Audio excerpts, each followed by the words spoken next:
It is time, once again, to destroy all of Germany. This will be explained in due course, but just trust me, we're getting there. Hello, chat. Hello, chat. I have been writing extremely furious emails this entire week. I'm very pissed off. There's a guy, and he's German, and I find this unacceptable. So we're gonna do something about it. Let's start with some good news, though. Someone pointed this out to me, and I thought this was amusing. Apparently, for the first time since at least, 2019, if you type in Kiwi Farms on Google, you do, in fact, get Kiwi Farms on Google. And I appreciate that Google actually, respects there's a meta tag that I use in my, on the site, because we have had so many different domain names that I use a meta tag, and it basically just says, the true and honest domain name that we're using is kiwifarms.net. And because kiwifarms.net redirects, Google just says, okay, well, we must be redirecting to the Sao Tome domain for whatever reason. So we're just going to assume that .net is the correct URL. Because this is how it works with multiple top-level domains for big companies. You go to this and you get kicked to google.eu or google.co.uk. And it's okay, so we must be every IP that belongs to Google must, for whatever reason, be directed to the Sao Tome localizations. So we do trust that .net is the authentic one. So that's funny. That's cute. Every day we're getting stronger, chat. Stronger. Suppose that's how I have it set up in my order, so I must have thought this was a good idea at some point. Paul Harrell, one of the most iconic gun tubers of all time, is no longer with us, and this is not unexpected. He is, or has been, dealing with pancreatic cancer, which he was diagnosed with late last year. I think that he actually lived quite a bit longer than his diagnosis would generally offer people. So he lived a long time, despite having a very lethal form of cancer. And he recorded a YouTube video, which there's no point in playing, but it is on his channel, just called I'm Dead. And it's him explaining that he's dead. And he pre-recorded this video at some point last year. And while I like him, I like a lot of his videos because they're like memes. He's a very quippy, dry, sarcastic kind of explanation style, and people have a lot of respect for him because he's actually killed people in self-defense. He's beaten charges for murder and stuff because he did actually defend himself.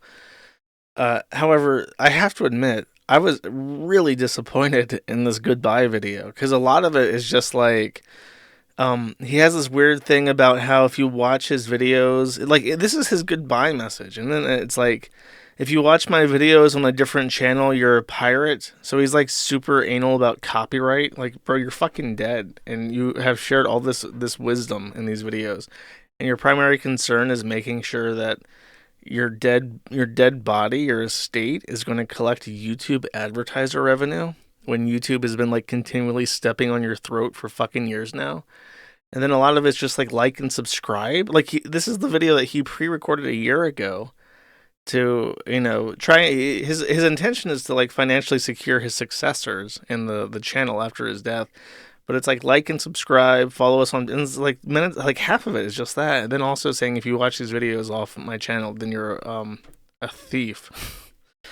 Bro, that's not really you're defining how you want to be remembered by, and you're choosing to represent yourself like that. That's kind of in bad taste. If someone, like, if he wasn't the one that made this video, if it was his brother that had made this video or whatever and said these exact same things, people would be furious. It's like you're going to disrespect his memory by being like a shameless, like, grifter and yelling at your fans for not giving you ad revenue. But he said it himself, so you can't be too angry. Dumb take? I don't give a fuck. Like, it was a really bad goodbye message. There's very little inspiring stuff, and I get that if you like them, but it's kind of shameful that the first half of this is just like, hey, subscribe to Patreon, like and subscribe. Don't watch this video off of this channel. And it's like, if anyone else did that and he wasn't dead and it wasn't Paul Harrell, you would think, wow, that's pretty fucking shameless. But it is him, so you're gonna be angry at me, and that's okay. I can't really control your emotional state. That's all I have to say about that. Speaking of copyright, I think this is why I lined this up this way. Alan Wake is a very old game. It was released in 2010. So you would expect done and done, chat. Video came out a long time ago, or the video game came out a long time ago. It's been out for a long time. What reason is there to update it? Well, the reason is copyright. Alan Wake, as they say on their official channel, Alan Wake 2010 will receive an update on September 10th at 11 a.m. This update will be to all PC versions, Steam, Epic Games Store, and GOG.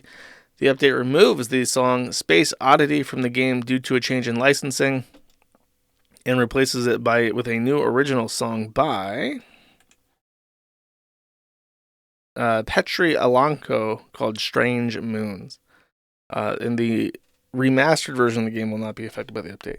So this is a 14-year-old video game that has existed for longer than a lot of this Earth's population has been alive.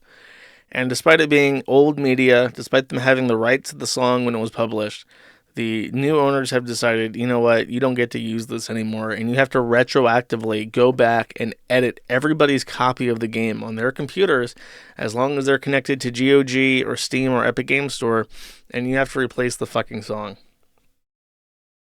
So, and things in regards to this are just getting worse and fucking worse. The Internet Archive, who I have no love for because they're censorious cunts and directly related to Taylor Lorenz and an incestuous journo relationship that they've used to silence archives of people's wrongdoing in the past, including the entire Kiwi Farms. They have lost their appeal in it doesn't say which appeals court. I think it is the 9th, though. What they did during COVID is they started scanning books, and then they made it so that you could, the books had like limited copies. So I think they might have even bought like copies of books and then said, we have like 5 books, so we're going to let 5 people borrow this PDF file at any given time, and then it has to be returned after like a week. They got sued, and the book, let me read the names of the proud people who sued the Internet Archive, so we all know exactly who is responsible for this. The second Court of Appeals, I don't even know where that's at. I think that's in New York. Oh, you're not going to... Oh, come on. Publishers Weekly. You're not going to name the plaintiffs in this case? The people who sued the nonprofit organization? Okay, here we go. Hatchet, HarperCollins, Penguin Random House, and Wiley, organized by the Association of American Publishers. That is Hatchet, HarperCollins, Penguin Random House, and Wiley, organized by the Association of American Publishers, who sued the Internet Archive for distributing copies of books in a digitized Lend-Lease. At what point are we just going to decide that libraries are copyright infringement?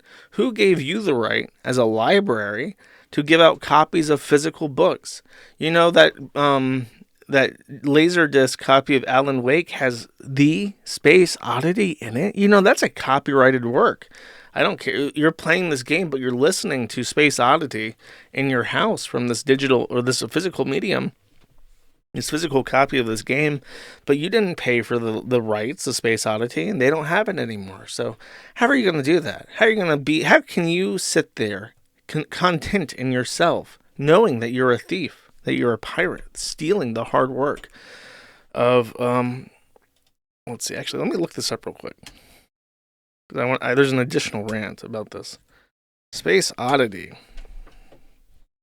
is a song by English songwriter-composer David Bowie from 1969.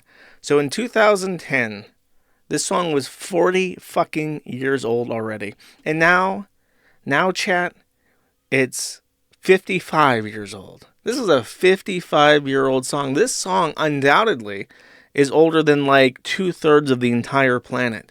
But it's owned by somebody, and that person says you don't get to listen to it unless you give them money. That is because currently copyright law exists for 70 years after the death of the artist. So as long as David Bowie, this is why whenever someone has technically speaking, we are incentivized as people to kill artists as soon as they make a good song so that timer starts running out. He died in 2016. Okay.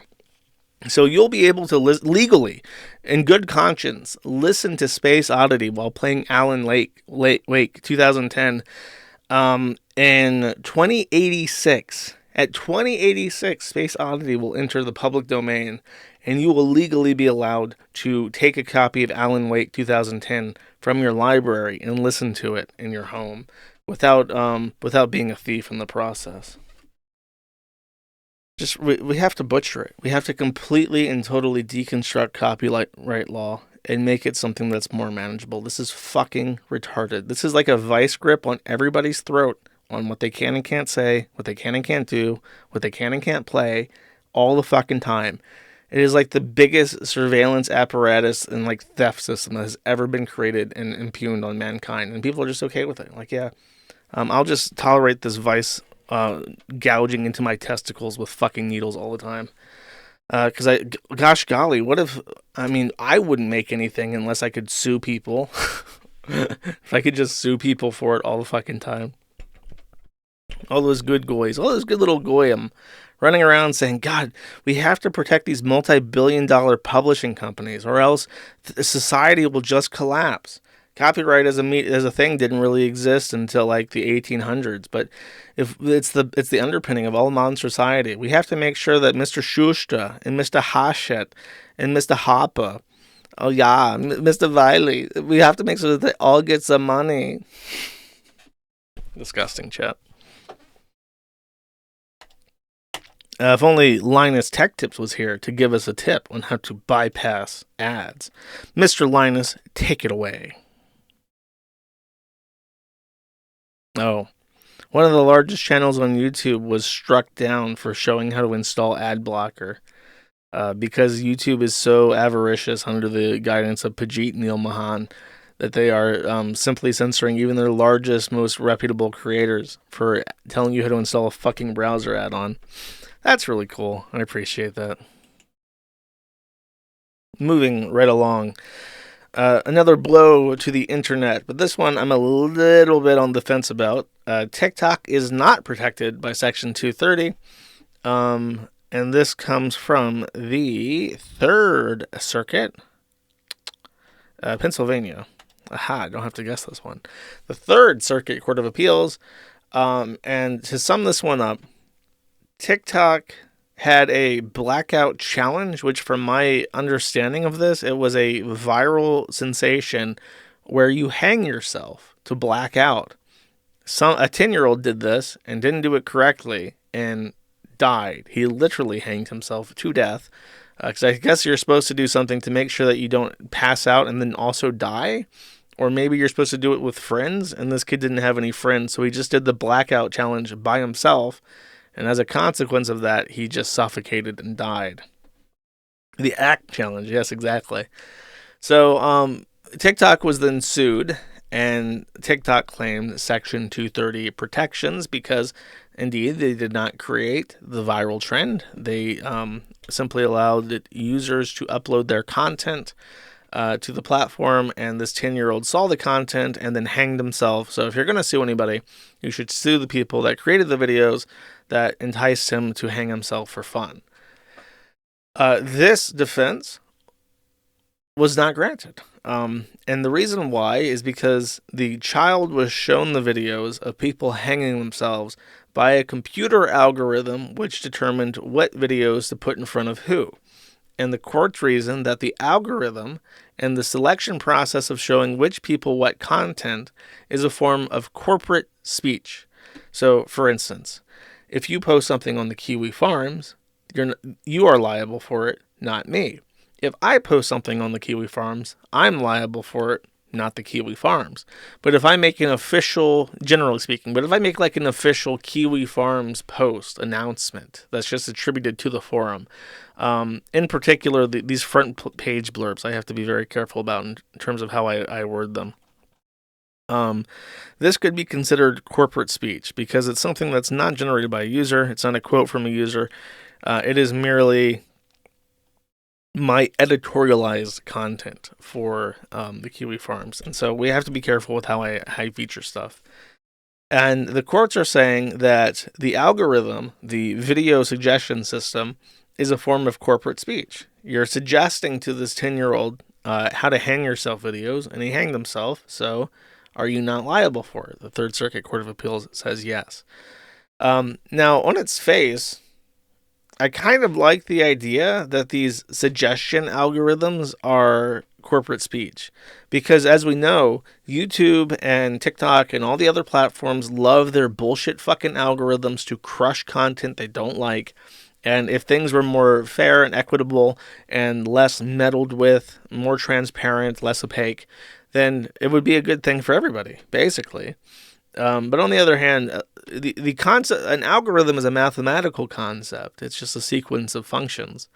And if we make that a form of corporate speech, it really opens a can of worms in regards to what isn't considered a corporate speech algorithm. Because as always, everything that the government gets involved in is complete shit, just like copyright.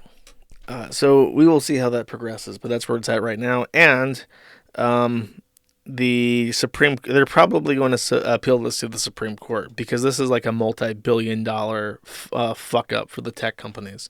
Where now they're going to have to consider how they're going to do their algorithms and suggestion protocols so that they're not responsible for another 10-year-old hanging himself. In Apalache, now this one is spelled how it's pronounced. When you look at the word Appalachian, it looks like that. But when you look at this, you know it's pronounced Apalache. From what I understand, someone gave me a huge rundown about the name Apalache. And apparently, it does come from like a Native American word, which is pronounced Apalache.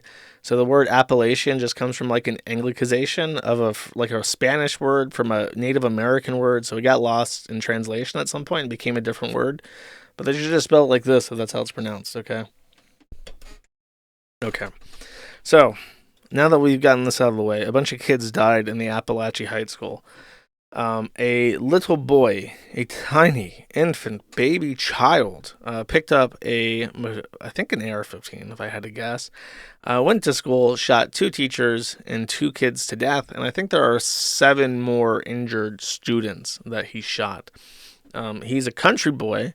His father was active in gun sports, taught him how to use a gun, gave him unfettered access to firearms, so he was very educated in how to handle them, and he still killed a bunch of people as a 14-year-old boy. So you can't blame black people, which I love to do. You can't blame a single mom, which is also fun to do. Well, who do you blame? Theoretically, the father in this instance. From what I understand, he had ideated to his father that he would like to kill a bunch of people, and his father took no recourse to restrict his access to firearms after being made aware that his son had violent ideation. So it does seem to be his fault. The other story is that I think that the parents did meth or something. So he's from like this druggy family, and they're mad about that as well. Oh, we do need a hamster. We're almost already done with the hamster, but that's how it goes. The important thing is that he goes away when the news is over. Anime, says somebody in Rumble chat. What did he watch anime? If he watched anime, I'm blaming anime right fucking now. That's where the buck stops on this. The parents were meth teachers, I see. Here, let me read chat, because I didn't follow this too much. It just seemed like another school shooting. Druggy was the problem. The mom did meth and then moved out and took the kids. But he had access to his father's guns. So, I don't understand how that's the issue.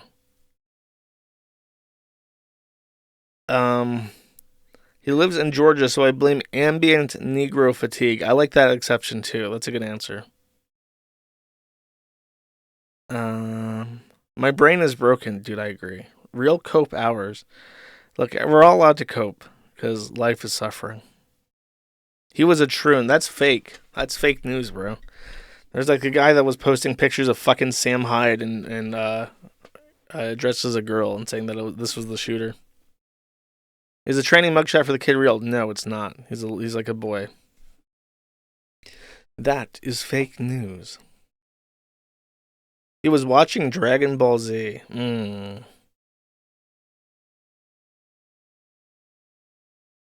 Not this time. Okay.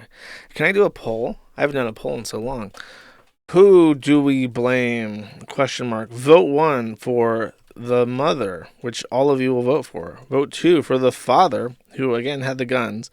Vote 3 for the school, or vote 4 for the guns. And I'll spell guns with a Z so that it's cool. You may vote. I'll continue to blast Prussian music in the meantime.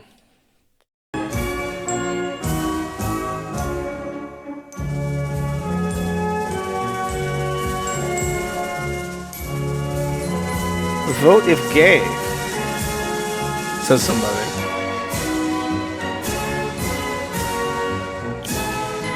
The Jews. Listen, I forgot to add the Jews. Vote SSRI. Was he on SSRIs? I didn't see that.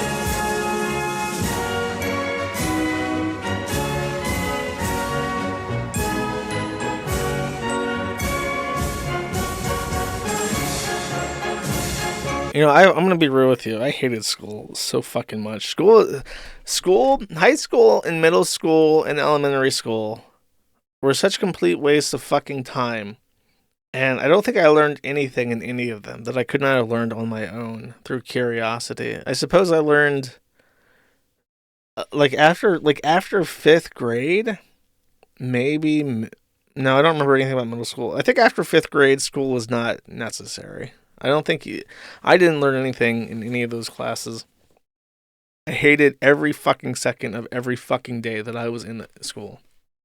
I hated the teachers. To this day, I can't remember all but 2 of my teachers. My kindergarten teacher, who I only remember because she called me Moon Pie, and I remember her name. And then I remember the IT teacher who kicked me out and expelled me. I remember him.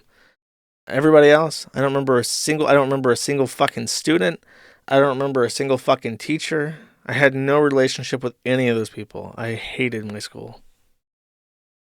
Yeah, I really, really fucking detested it. I hated every fucking second of every fucking day. Getting expelled was like the best thing ever, because I just stayed home and I played Blockland. And I caused a permanent nuisance to everybody around me. Okay, I'm going to close the poll. At 616 participants, 22 or 18% voted the mother, 68 or more than half voted for the father, which I am shocked by.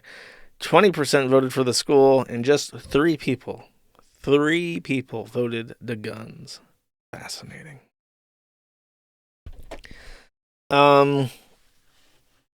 Cool. Okay. So that's the mass murder.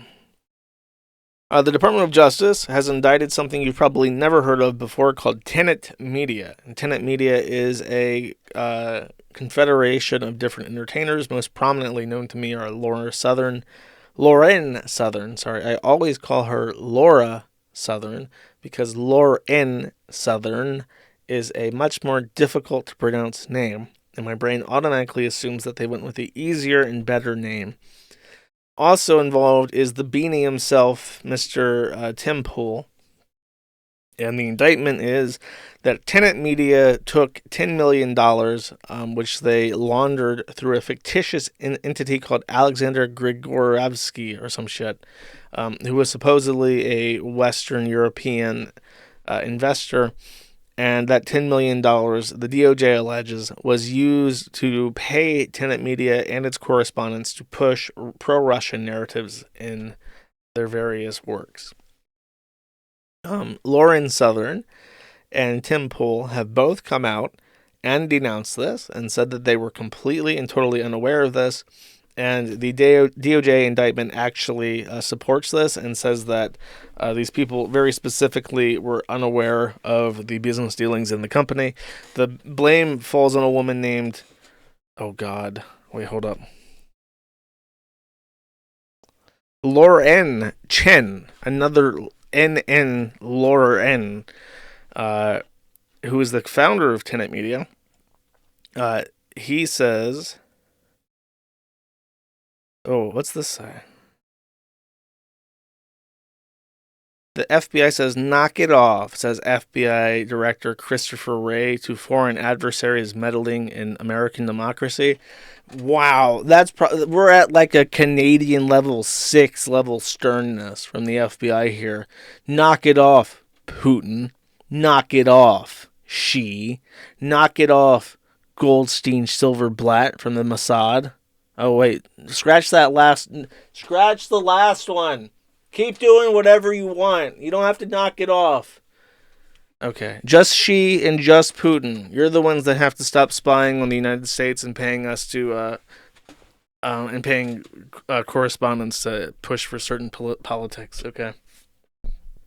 There was a statement. Oh, I will skip to this. The Tenet Media YouTube channel has just been unilaterally deleted. They had over 500,000 subscribers, and YouTube says, "Oh my gosh, they got indicted? Guilty, motherfucker, guilty for life," and just immediately deleted and destroyed all of their videos. So, Google reacted quite quickly to something that they had no matter in. Then, I want to say that this is.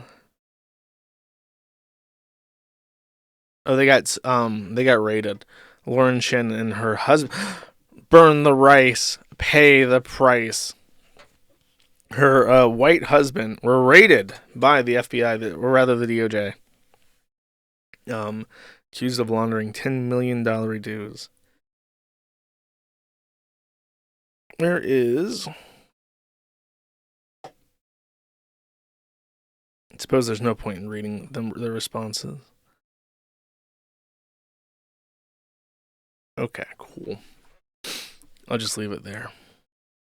There is a callback to this that I will get to eventually. Berlin is besieged, yet again. The Battle of Berlin.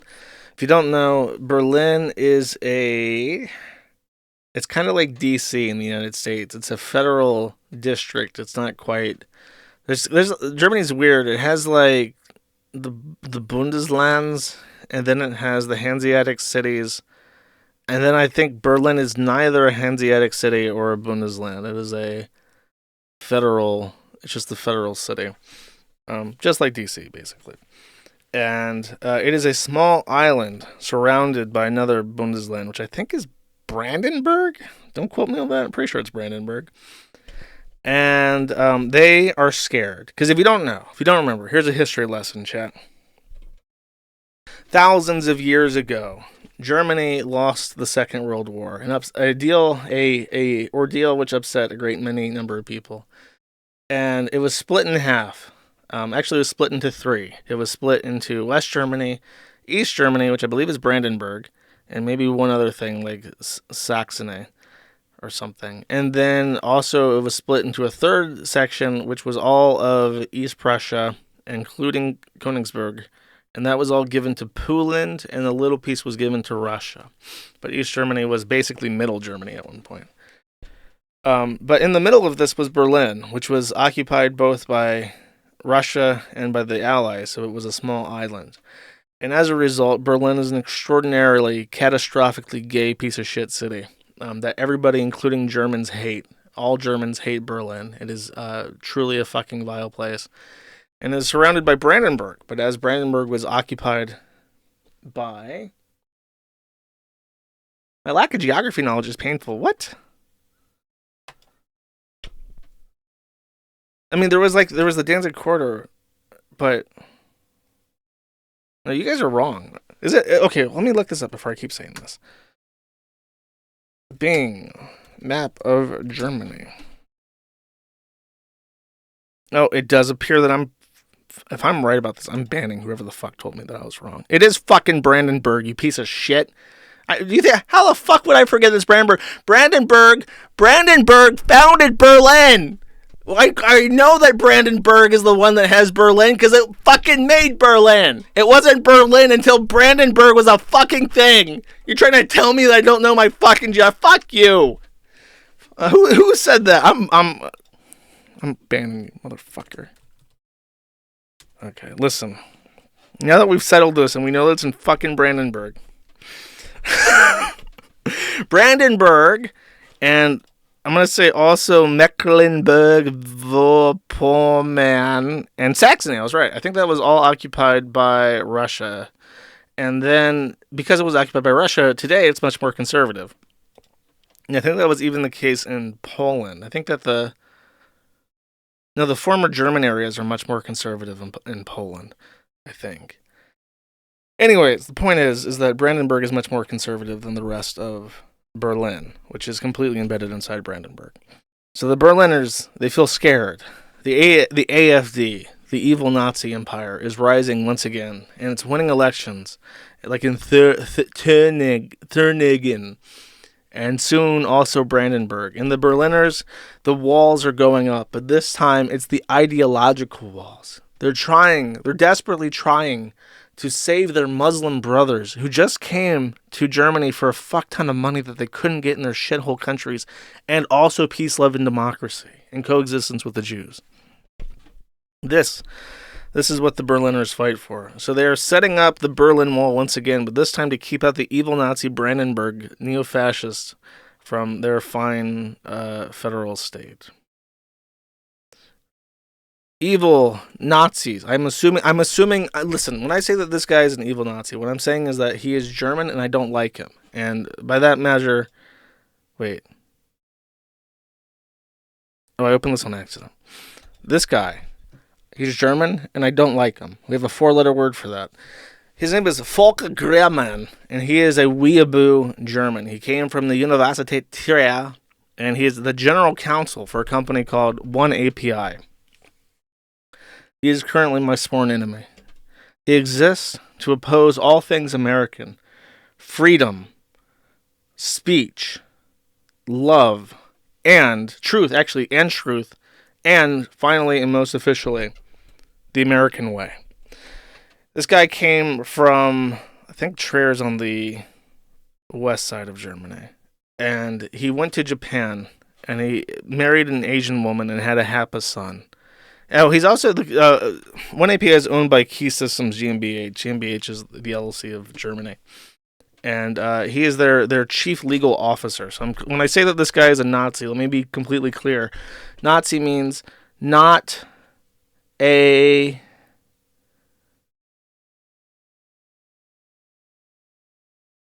hold up. Let me go to Bing. I'm sorry, it's very hard to come up with a Z word. Make a backronym for Nazi, which means a guy I don't like. Let's see if Bing can do this. Creating a backronym for a term with such heavy historical and emotional weight is quite Bitch, did I fucking ask? I don't think I fucking asked. I want a backronym, and then I want like a nice guy, is what I'm trying to say here.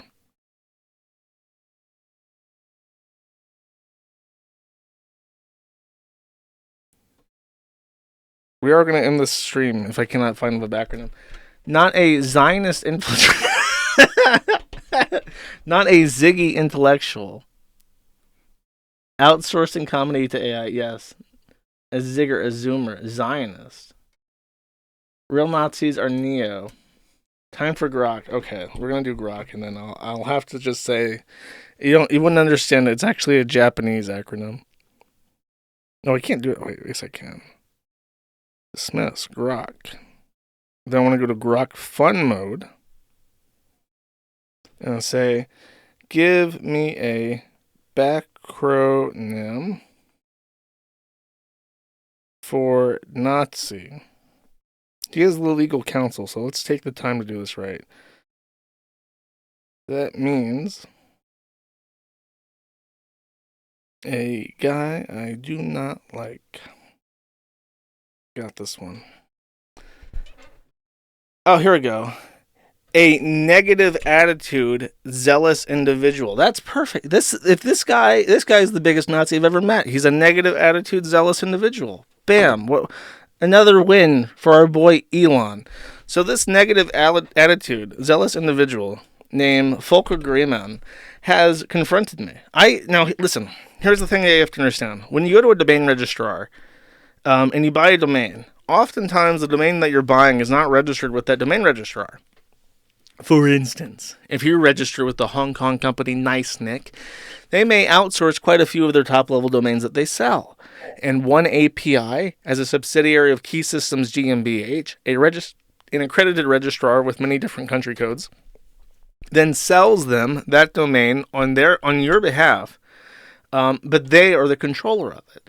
And that is how I've come into this company's contact again and again and again. And I've dealt with this negative attitude, zealous individual at least like 3 fucking times. He stole from us Kiwifarms.pl, he stole from us Kiwifarms.tw, Taiwan, and he stole from us Kiwifarms.us.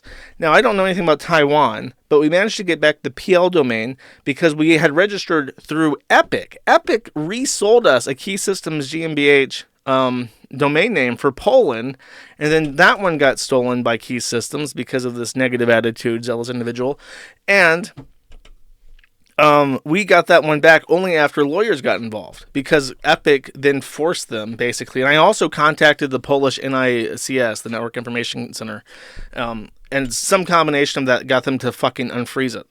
The TW one is basically gone. I don't know anybody in Taiwan. I don't know how their system works, so I lack the courage, the confidence to try to barge in and get that one unfrozen. But the .us one, motherfucker, I know how that one works. The .us TLD is a direct federal asset. It belongs to the Treasury, and it is managed by the NTIA, the National Telecommunications and Internet Administration. The NTIA leases the responsibility of managing .us TLDs to a company called Neustar, which they have sold to GoDaddy. So GoDaddy is the sole entity responsible for managing all .us TLDs on behalf of all Americans. And you know how much they pay for this? Do you know how much they pay for the privilege to sell federal property to citizens for use? Nothing. This is the contract. They last renewed it in, this is from 2014. There's another one. Let's see. US TLD NTIA Neustar. This is it. Okay, get ready. Get ready to see how much they pay for managing all these fucking domains. Let's see. Item 1, the contractor shall provide U.S. top-level domains, registry management services as described in the contract and statement of work for 2019 and 2021, $0. 2021 to 2023, $0. 2023 to 2025, $0. 2025 to 2027, $0. 2027 to 2029, $0. Our government has given GoDaddy unrestricted permission on managing the .us top-level domain, which all American citizens should have access to, for fucking free. Pure, unrestricted profit for GoDaddy at our fucking detriment, with zero kickbacks to the Treasury. And then they're going to subcontract the responsibility of selling these domains to their accredited registrars, which includes Key Systems GmbH, and then Volker Greimann is going to tell me, as an American citizen running an American company in good standing with the law and the state, that I can't have my trademarked top-level domain belonging to my fucking government. Volker Greimann thinks that is that reality that we live in. No! Negative attitude, zealous individual. No! That's not what we live in. You don't get to take government assets and then say, American citizen, you are delusional. Yet again, I will seize your domain name. Nuh-uh. I've gotten letters for the NTIA written out. I'm sending them out. I'm going to send them out to fucking GoDaddy. I'm going to send them out to the arbitration company that handles it, because there are policies in place for bad faith acting and cyber squatting. I'm going to go after them all. I'm getting my fucking domain. Volker Greimann literally just tells me, no, you can't have your domain. He doesn't even explain, doesn't even try to say. He's like, oh, you're the Kiwi Farms guys. Oh, I will not give you your domain. The domain now belongs to Deutschland. You can go somewhere else. You can go get .net back. Nice try with that. Not happening. Not happening. I will personally fly back to DC, and I will personally stand outside the Department of Treasury. And I will hunt. Let's find him real quick. Hold up. Alan Davidson. Here he is. I'm going to find this fucker. Alan, this guy stole my domain, Alan. He's got a memorable face, chat. He's got a memorable face. I'll find this fucker. Alan, he stole federal government property that was leased to me. Can you believe this, Alan? I have been betrayed. GoDaddy, Noisar, who gets a free fucking ride to make money off of the American people using your assets that you manage, they stole it from me. And I haven't done anything wrong, Alan. I'll find him. If only there was a nonprofit charity organized by somebody who truly does love freedom of speech that can take that $0 a year contract and do something with it to the benefit of the American people, chat. If only there was such an entity, such a person to do that. Maybe we'll fix that one day, chat. Maybe that will be on my action item to-do list. I'll have a chat with Alan, and he'll give me my domain. Become the stalker, dude. You have no idea. I have learned so much from Vordrak in terms of like how to find people, how to contact them, how to do that shit-eating email where it's like, "Hello, stalker child. You appear to have infringed on my rights. Here's all the things that I could do as a consequence of you stealing from me." Now, of course, this could all go away if you just unlock my fucking domain. That's what's happening.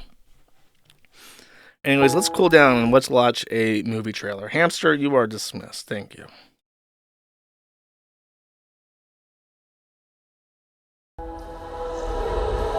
I can't wait. I love Minecraft, chat.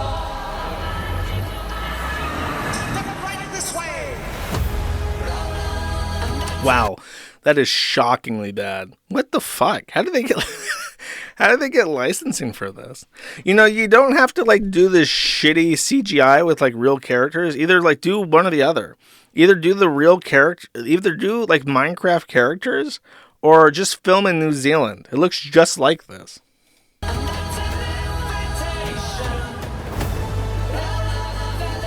Wow. Oy vey. Listen, can we need a diverse cast of members to come into the nether portal. Can we get a black fat woman, a tranny that looks like he just won gold medal in the Olympics, and two of the most curly haired, schnoz and imbued kids on the face of the fucking planet? Can we get that, please?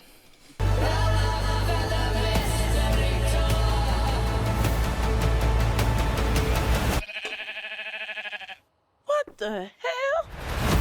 That's the thing that weirds you out. Like you're in Blockland over here and you see like a sheep. Oh my god! Holy shit! What the fuck is that? It's what the fuck? A sheep? A sheep? I ain't ever heard of no sheep. They ain't got sheep in fucking Chicago. What the fuck? What the hell?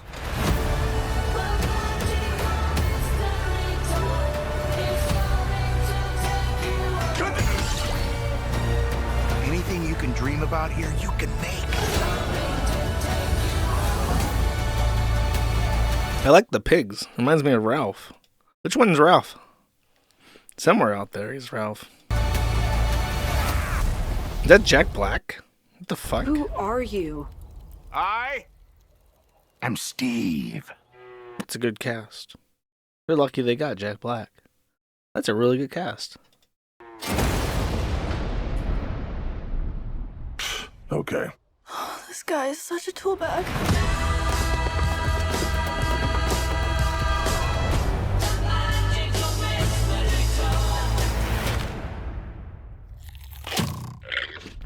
I gotta be real.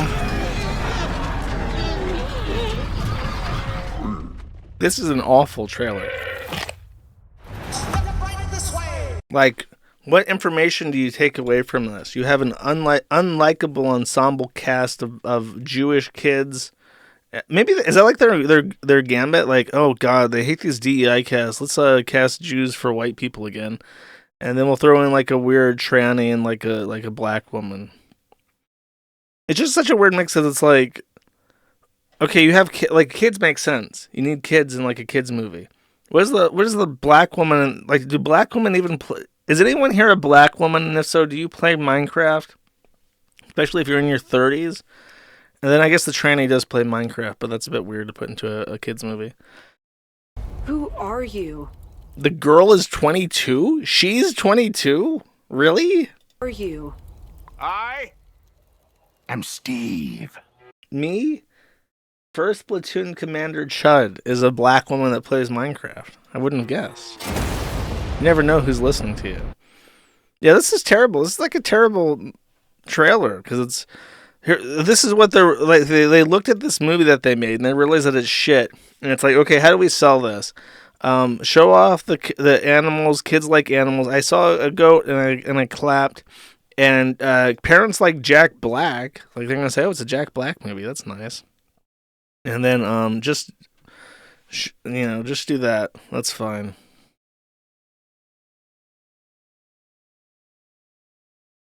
I can already feel that he's right behind me, isn't he? And well, at least it's not raining. Whoever greenlit this live action was snorting the finest redstone dust.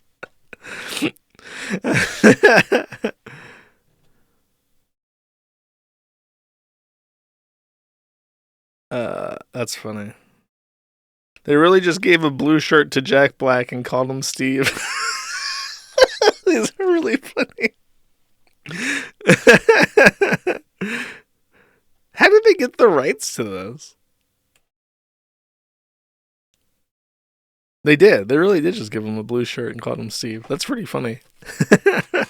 Look, Jack Black is fucking old, and he was going to do the movie. You have to pay him a lot, and you can't expect him to do anything. So a blue shirt is about what you fucking get. And you should count yourself lucky. He had to roll up the sleeves, and he doesn't like that color of blue. So he's already going out of his comfort zone for you. He wants a lot more than $50 million for this shit usually. But because he owes him a favor, he'll put on the blue shirt. Couldn't even bother to shave. It's true. Steve doesn't have a beard. Nice. All right. Big Icky. Big Icky is the boyfriend of Finster. And Big Icky has been featured by Libs of TikTok for this wonderful video. Let's take a watch.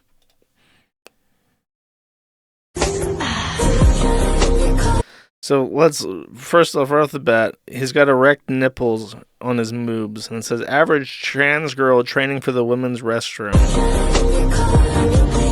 Wait, does he have an Oblivion? Oh, I didn't know what that was. I thought it was like an Oblivion game. And then he's showing off that he punches shit. Oh my god, he's a tough tranny. Bam. Bam. So he's basically just saying, like, I'm gonna go into women's restrooms and beat women. It's kind of important to know that this is Big Icky. He's actually, like, I think he does porn. I want to say that he's like an OnlyFans prostitute. And he has like this big fandom that's like commingled with Finster's fandom. Like, Finster isn't active in the Finster Discord anymore. He's only active in, like, the Icky Cord is what they call it. And there used to be, like, an entire wiki dedicated to Icky. It's just called, like, the Icky Wiki or some shit. And it's filled with, like, entries about Icky in the Discord and all the kids that they're grooming and shit. And he publishes on Gumroad this bad boy right here. You can download this for free off of Gumroad. It's called Icky's Guide to M2F Medical Transition. Hi, I'm Icky, also known as Athlete, and I believe that the info about medically transitioning should be super easy to obtain and not require 100 Google tabs and a medical degree to understand. No medical degrees, ever, for any reason. Please read this doc if you're set on transitioning but have absolutely no idea what would happen. I've done the research for you. In no way is my transition perfect or my results particularly impressive. I just feel strongly about learning as much as you can about something as big as transitioning before starting. There is no right way to transition, but there is a safe way, heart. And then he said, okay, I'm going to talk all professional now to seem more respectable. Ecto. So, rundown of the medicine, rundown of how you take it. Let's see, blistering. Oh, here's all the different side effects of transdermal administration of estrogen: headaches, breast pain, nausea, constipation, gas, heartburn, weight loss, weight gain, change in mood, congestion, anxiety, depression, change in sexual desire, bulging eyes, yellowing of skin or eyes, loss of appetite, fever, joint pain, stomach tenderness, movements that are difficult to control. I'm assuming that means bowel movement, so he's talking about shitting himself. Itching, hives, rash, blisters, skin, and other skin changes, swelling of the eyes, face, lips, tongue, throat, hands, feet, ankles, or lower legs, hoarseness, or difficulty breathing or swallowing. Well, you can faint from this one. Decreased urination, blood in stool, difficulty breathing or swallowing. There's progesterone. A nice table stolen directly from Wikipedia. Oh, here's some more Icky pics. Look, this is what you can expect 5 months after HRT. Wow. And then 11 months with makeup. 11 months. Oh, look, he even has like a hentai hoodie. Any anime enjoyers out here? Wait, how about you? How about you, Volker Greimann, who went to Japan and married an Asian woman? You out here enjoying some HRT?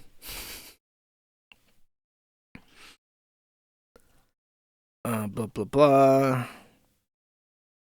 You are taking female hormones, which in turn change aspects of your moon, brain, and yes, biology. It's important to make sure you're getting the right care and are being compared to cis female levels when getting blood results and medication checked. That doesn't sound right. Tips for passing. Take care of your hair. Dress age appropriately. Stop wearing skirts like a schoolgirl. Transfemscience.org. Reddit.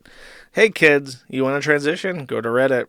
The NHS. How to find a gender identity clinic. As much as it pains me to link to the NHS. Yes, the NHS, the most fascist organization that's ever existed. Trans Health UK. Genderkit.org.uk. Trans Equality. Know Your Rights. USA, Planned Parenthood.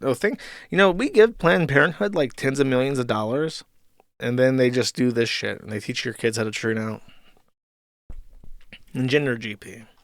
Thanks, Icky. Very cool. And remember, it's important that you follow all of this advice so that one day you too can pass well enough to sexually assault women in the restroom. This is what we're leading up to with all these feminine tricks and tips. Very cool. And on the flip side, Brianna Wu, who I discussed at some length in my Gamergate video on Gumroad, has come out and said something mildly not retarded. So I will read this for you and then discuss it as we do. He says, part of why I'm coming out publicly as trans is we need a smarter, more honest conversation. Is there a social contagion to being trans today? Obviously. Activists are putting out reckless messages talking about transitioning as though it's innocuous and will solve all your problems. It won't. You should not transition unless you really, really, really have to, because the downsides are immense.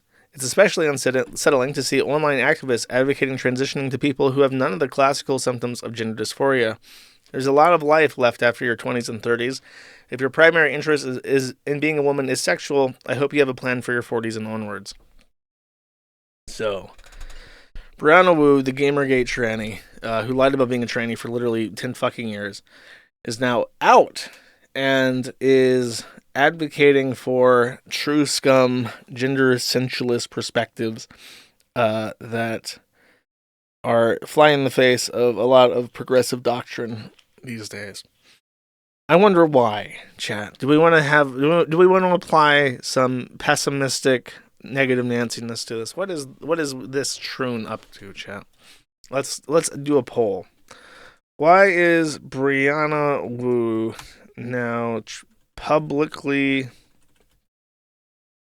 true scum? I will give you some options. Option A, B Wu. He wants to get a talk show spot on I'll just shorten this up. Wants to be paid conservative token. Okay, that's vote 1 for that. Then, says he's just concerned faux dem kids, and then vote 3 for to spite trannies that hate him. I will now create this poll. Okay, vote 1 for he wants to be paid conservative token. Vote 2 for he has concerns for them kids. And vote 3 if you think he's merely trying to spite other trannies that hate him. He wants that RT money. That's hot money. You gotta be careful when you touch that. Can we vote for all 3? Theoretically, yes. But I did not make this a multi-post. He's afraid of total tranny death. Maybe. That's a good option, actually. I saw somebody post something on Twitter that actually made me laugh. It was just like the trans flag. And he had written over it, start coming up with your excuse for why you supported castrating children. I think that can be summed up. It needs to be shortened a little bit. Like, start making up your excuses. I don't know. I'd have to think about it. But it was a funny theory. It reminded me a lot of this image that I saw, speaking of Germany. It was World War II graffiti in Berlin, and someone had spray painted on the wall, start learning Russian fast. I like that kind of messaging. Like, you better start coming up with your fucking excuse. This sooner rather than later. It's a little bit threatening. It's threatening in a way that's like not directly threatening, so it's funny. All right. With again 126 participants, 48 of them, or 38%, voted for wants to be paid token conservative. Only a single person, 0.79%, voted he is concerned for them kids. And the other 77% or 61%, 77 votes or 61% voted to spite trainings that hate him, which I did not expect to be the winner. I'll be real with you. I vaguely agree. I think that he is genuinely conservative in some ways, and I feel like maybe he transitioned way before any of the surge of popularity of training shit, and I kind of have a feeling that like he feels like it's been cheapened, you know? Like, he went through the dick snipping, he went through a very arduous process to try and cover up his name change. Like, I think he is completely disowned by his conservative family. So he, like, sacrificed his family and shit. Like, he did a bunch of stuff to try and be a woman. And, I mean, to his benefit, he tried very hard to keep it a secret for a very long time. And now, he probably looks at all the kids coming out and they're making being trans like the identity instead of trying to be a woman. You know what I mean? He probably does find that a little bit disgusting. He can't hide his conservative roots.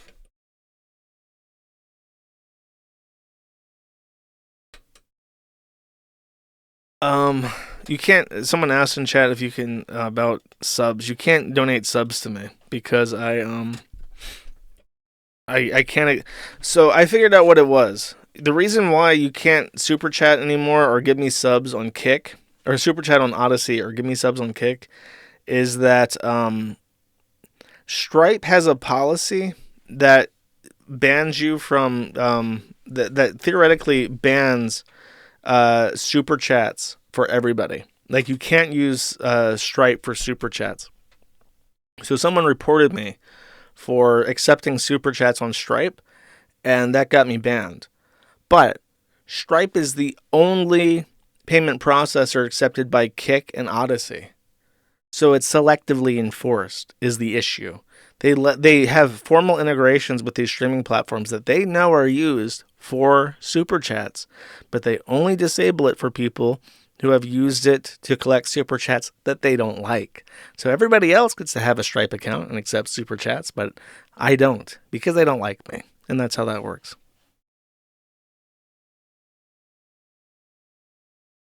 I really wish Kick would do checks like Rumble does. My battery is running low. That's not good. Aha! Genius that I am. You plug in your PC adapter, and then you don't fucking plug in the laptop. So therefore, your battery just fucking drains. I see. Generally, plugging in your computer is considered an important part of using it. And just like that, I am no longer running on low battery.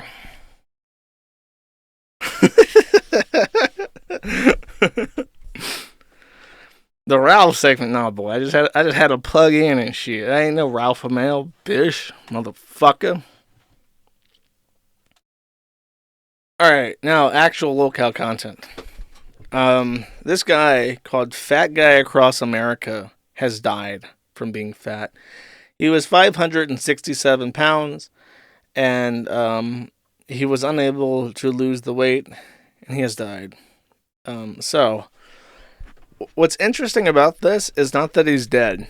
I feature this, and then I thought, I'm going to read this post, and this is a very, very old post, but it's still really funny. Like, I don't know who wrote this. It was probably Sneasel or something. It's a very funny actual post. Unfortunately, the image embeds are all broken. But basically what happened is that his wife left him. So he went on Reddit and he said, like, I'm going to lose all this weight. I'm going to bicycle across America to lose weight. And I'm going to lose it. I'm going to get healthy. And I'm going to win back the love of my wife who left me.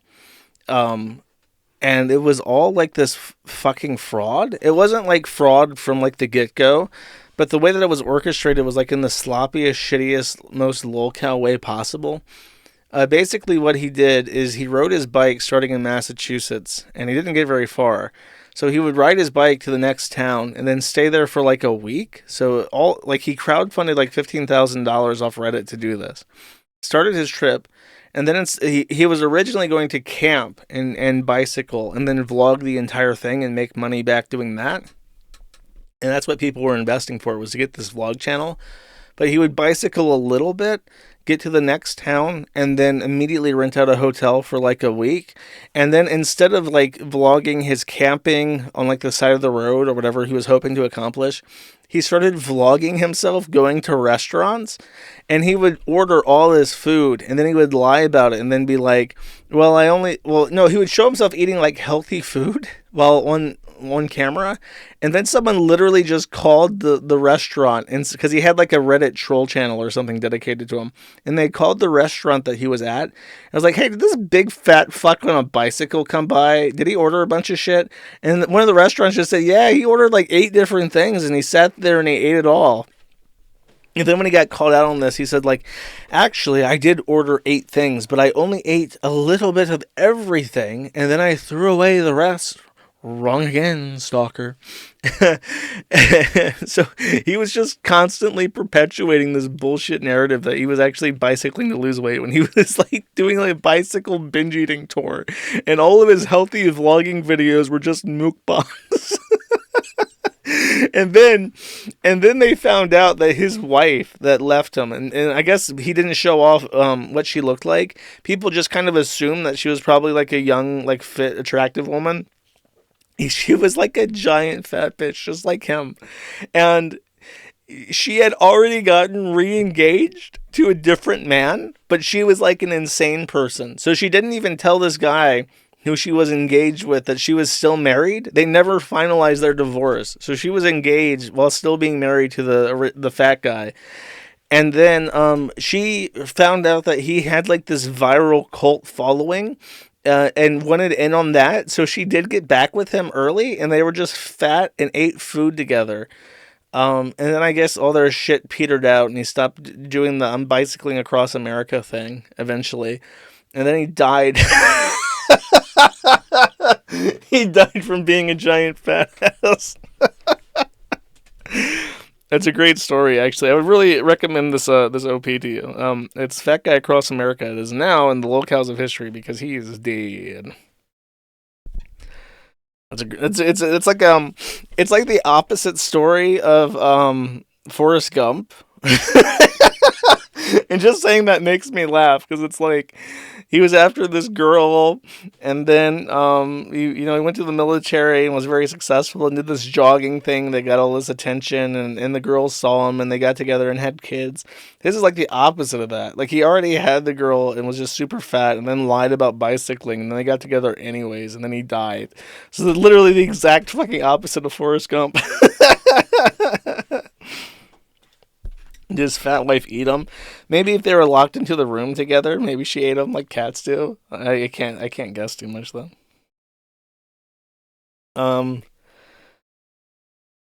That's it. Keeping on the fat guy dying trend, we have Chantal. I have to warn you, this is very shocking. Let's take a look. There will be if I'm walking by a music area, I just have to remember to mute it.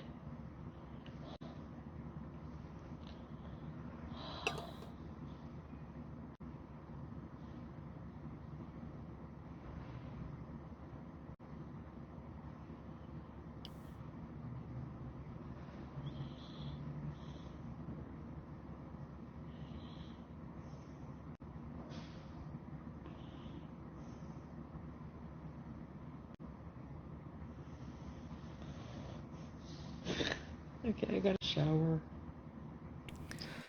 So, I think in medical language, that's what's called an absence seizure. It's hard to tell. She just kind of like passes out and then wakes up as if nothing happened. I should give you some explanation about what's happened with Chantal. I haven't spoken about her very much in the last year because her current Arab bullshit arc is the most boring fucking thing in the entire fucking world. She was much funnier when she was fat and sassy and getting into white trash fights and doing meth.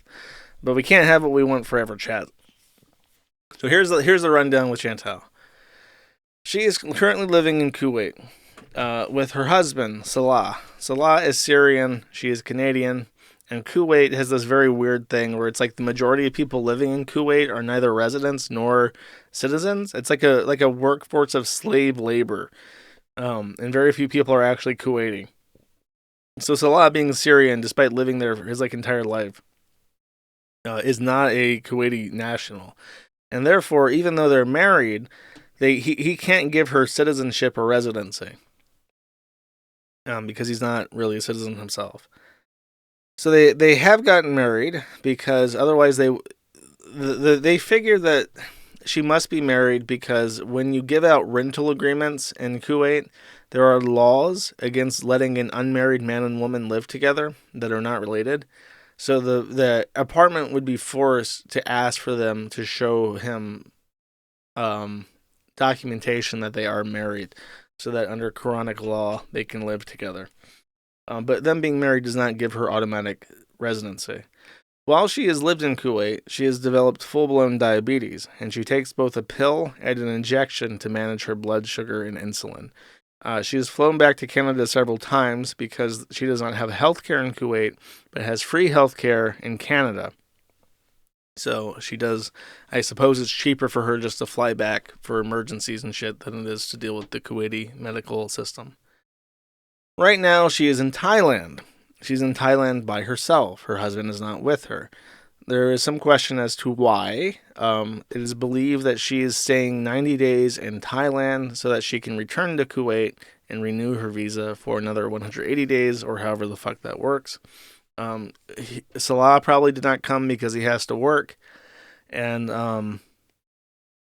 it would cost too much to house him in Thailand. Anyways, she basically sits inside this Thai hotel for all day, every day, and then very occasionally gets out, gets into a weird Thai taxi cab, and then takes like footage of the town as they drive around. And then she eats something and records it, and then they dump her back at her hotel. And that's basically it. So her diabetes is definitely not managed. She eats tons and tons of delicious fried shit all the fucking time. In Kuwait, she eats like this rice stuff that you eat with your hand. She just like scoops a family-sized portion of fried rice into her mouth. And then she goes to Thailand and she eats all sorts of fried shit and more rice and more noodles. And she is probably going to die, like, very soon. She has almost completely unmanaged diabetes. She doesn't seem to show any interest in managing her weight. She is fatter than ever. Like, it's hard to tell because she's wearing that chin Spanx. I assume that the reason why Arab women are so devoted to their hijabs nowadays is that they're all fat as fuck in Arab countries, and it's beneficial for them to have something that can keep their fucking chins in check. So, she wears what they call the chin Spanx, and her burqa or whatever is just like a tent. She's definitely fatter than she's ever fucking been, and it's unfathomable now that she's having like obvious. She's either nodding off or just having like an absent seizure on camera. It's very, because her eyes, like you can tell, like right here, you can see her eyes roll back into her head. So that's not normal. That's not even like nodding off. That's like weird. So, yeah, she's gonna get on her bicycle one day, pretty fucking soon.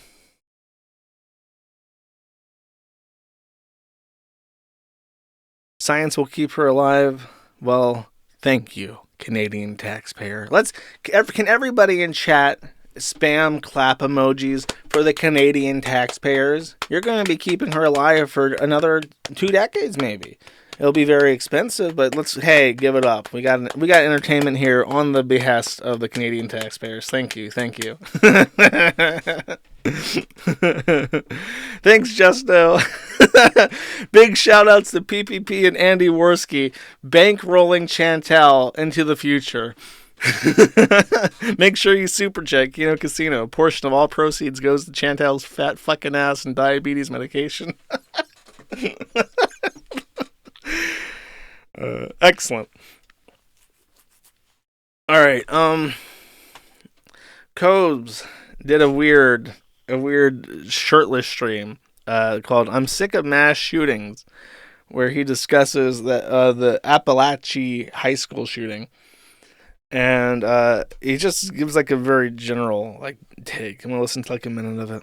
What is up, fellow YouTubers? It's your favorite YouTuber, King Cobra, back at it with another video. I got a brand new phone. What the fuck is with his beard? It's like he's taken. You know how they like carve hedges into like giraffes and shit?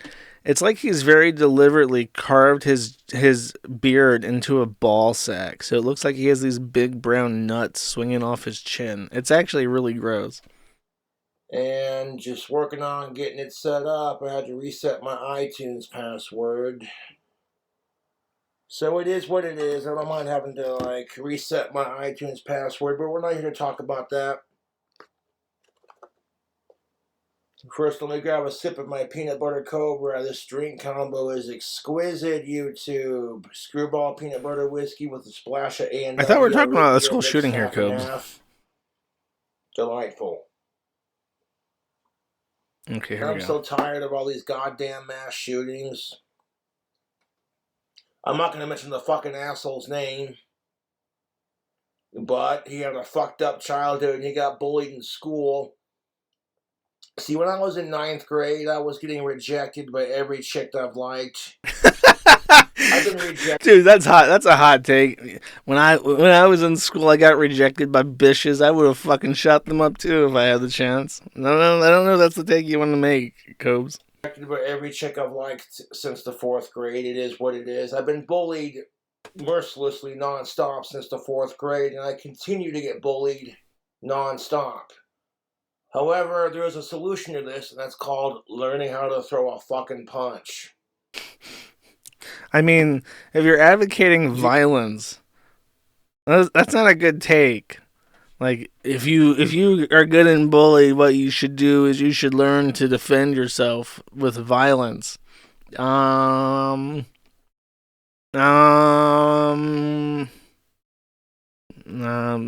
not a good idea, Cobes. You know what I'm saying? Like, I've been bullied since I was in 4th grade, and I continue to get bullied nonstop. And we examine the situation here. The mass shooter was, of course, white, had an AR-15, got bullied in school. His mom was a meth head, and his dad, let him have access to guns. Although, I don't think guns are the problem, YouTube. I think people are the problem. In this instance, by the way, I forgot about this, but he had posted shit like on TikTok or online that scared people, and that he got reported to the police.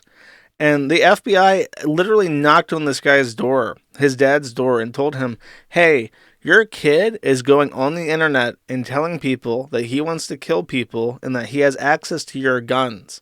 We can't force you to do anything, but you should probably do something." And he didn't do anything, and now people are dead because of it. So I don't know. I'm really reluctant to ever give people an inch when it comes to guns and shit, but it kind of feels like if you have a teen boy, and especially if he's at that age, and especially if he's troubled, you probably should lock up the guns, because I think not having immediate access to a AR-15 for a retard 14-year-old boy, it might be enough. Because I know that even I've seen these ads for veterans, and the veterans come on and say, if you have PTSD, make sure you keep your gun locked up. It may sound silly, but the extra second unlocking the gun safe might give you pause to think about what you're doing. So it seems to be that with suicide and even mass murder, just adding an extra step to acquire the firearm required to blow your own brains out is just enough where your brain goes wait a second, I don't actually want to kill myself. I'm not sure if that's true or not. I would be interested in seeing information regarding school shooters and their access to firearms. Did any of them, and if so, how many of them overcame even rudimentary challenges in acquiring a firearm? How many of them woke up one day and then got a gun out of the cabinet and then killed a bunch of people, versus how many people actively conspired to collect firearms and munitions and then stow them away and then use them later, So, mass shootings are a moment of psychotic violence. It does seem that way. I mean, if it's that simple, where it's you have to have a gun safe, it kind of pains me to say that I might be okay with that shit. But if it was effective, then, and if it didn't infringe on your actual ownership of guns, even if it was specifically if you have a child or mentally disturbed person, someone who has either a felony or psychiatric, someone who can't legally own a gun on their own, which would include both felons, psychiatric patients, and children. And then you say, if you have someone living in your house who cannot legally own a gun, then you have to have a gun safe. And if we knew that actually worked, then I can't really, if it works, it works. You should have to, yeah. I can see giving an inch on this. I could sneed. It's a matter of if it's because a lot of gun regulation is not effective. It's like, oh, California says you can have like a 10-round magazine or something, and it's like that's not effective. Or you can't own a silencer. Like, that's not effective. You don't need a silencer to kill people. Oh, you can't have this. You can't have a bump stock. Like, well, is that really effective? But if it, in regards to stopping like kids from having like a meltdown, if that's effective.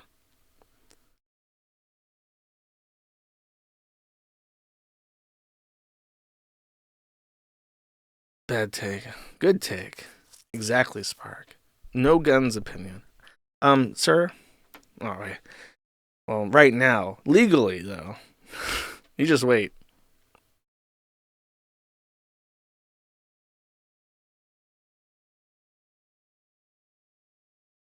Selectively enforced, of course. I don't know. I'm just saying. It's kind of scary to be American. Go to school, get shot. Okay, then he sang a song for the victims. So I think that this is the song. If you like the song, hit the like. Hear that, chat? If you like the song. Here we go. Oh, fuck yeah.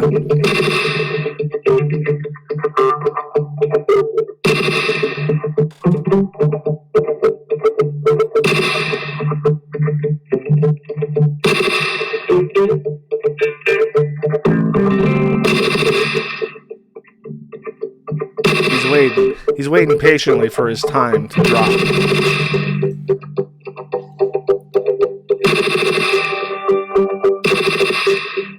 How fucking long is this intro? Oh my god. Wait, he's not even singing. He's playing a recording of him singing.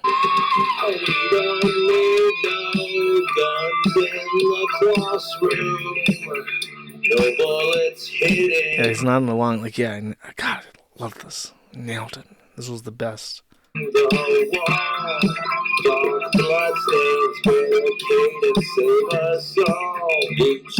protect them, students from the killer. No more bullets in the classroom.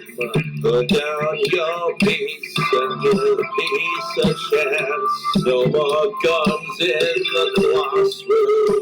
Teacher, protect those students from the killer. We don't get paid enough for that sport. Okay, listen. How about this? I've got an idea. Abolish all mandatory schooling as it is. Make Prussian-style military schools a mandatory part of all children's entertainment. All of them must serve the state and must go through military education. This way, your teachers are heavily armed combat veterans who have the ability to take down any potential threat. Then we've solved school shootings, because every teacher there is going to have a fucking a 1911 on them. Okay, we could do that. That would solve it pretty quickly. Wait, hold up. I think we need some music for it.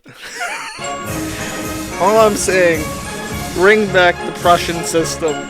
We're going to have a better nation. We're going to get along, okay? Okay. And finally, Jackie Singh, the fat and brown herself. Tenet Media was, of course, investigated thoroughly by the Department of Justice. But that doesn't mean that Fat and Brown can't take credit herself. What does she have to say? She says, "Today feels good. My deepest gratitude to the many courageous journalists and activists who endure so much to produce and disseminate factual info regarding malicious Kremlin influences, despite the risk involved with that. I am proud to stand with you and beside you." 255 people liked this and 60 retards retweeted this. She really is taking credit for this. "When things start coming together, my prior independent work, for which I went out on a wild limb, begins the process of mainstream vindication." Fat and Brown really thinks she's vindicated. She thinks that she did this. Of course, Tenet Media was only the beginning, the first domino. Hey, the Justice Department, everything connected to Epic, including criminal harassment swatting forum Kiwi Farms, is tainted with Russian money. Where is my fucking money? All these people accusing me of being connected to whatever government. Where is my fucking money?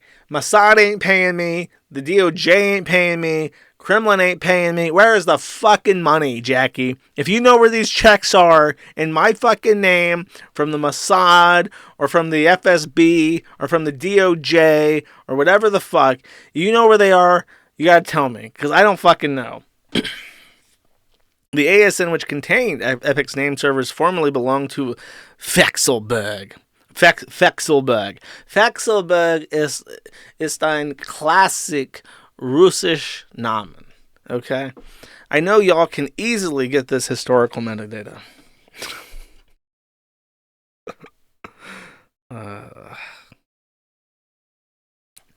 Fat and brown, skin looks like poo.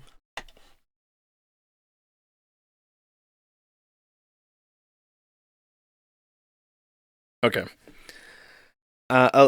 Dude, there's so little like actual locale content. No, sorry, sector content this stream.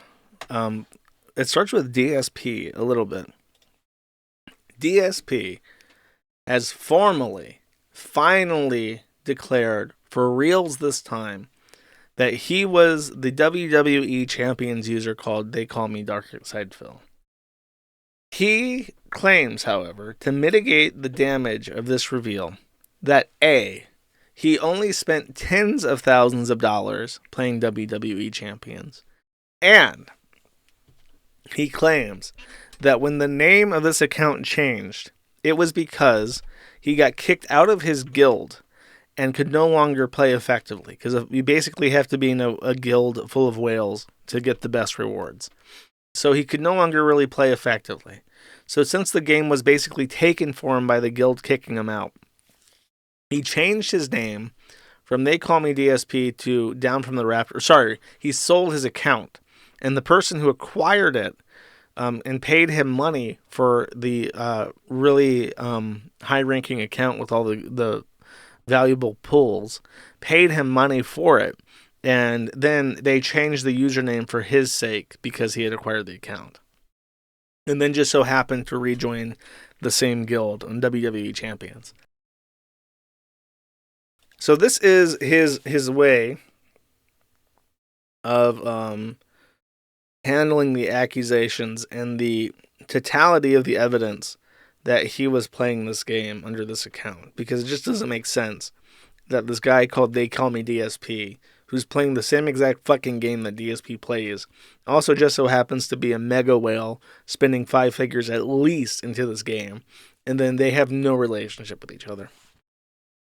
So Big-Headed from Kino Casino, he comes out and says this. Sorry, we're having tech issues today on the forum because of a service outage. How you gonna do me like this? I made you, you piece of shit. Is it that bad? Is it like DDoS attacked?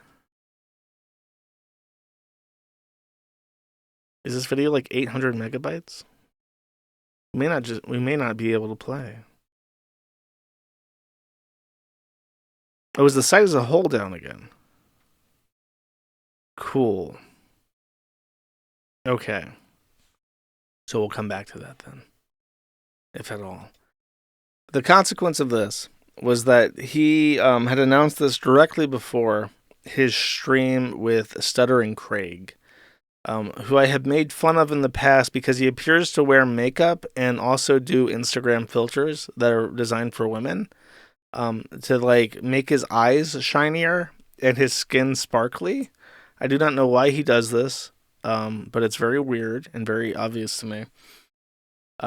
He had prior talked to Stuttering Craig on the Side Scrollers podcast in March 2023. And this interview went very poorly for Darkside Phil because Craig was supposed to be like a neutral party.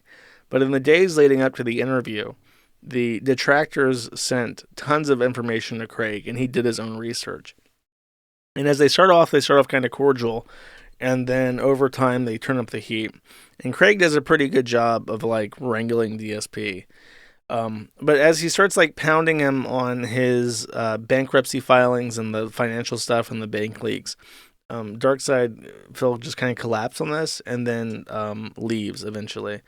And his opinion was after the fact that Craig had it had been a decent interview, but in the following day Craig made fun of him on like in responding to super chats, and Darkside Phil has always been kind of angsty about that.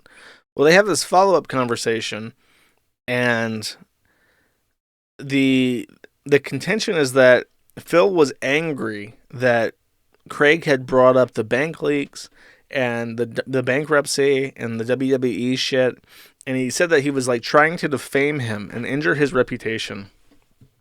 And then at the end of it, DSP announces that he lied, basically, and I think this is it. Is it still not going to fucking load? Are you fucking kidding me?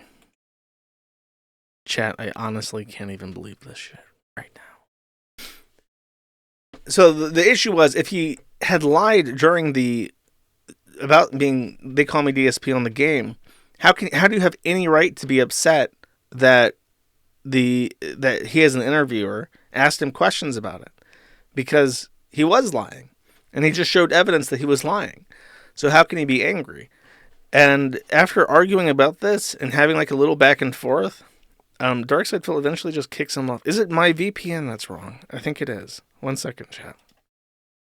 Boston, Massachusetts, you have failed me yet again. Fuck Massachusetts. That's what I gotta say. Massachusetts, more like massive. Go fuck yourself.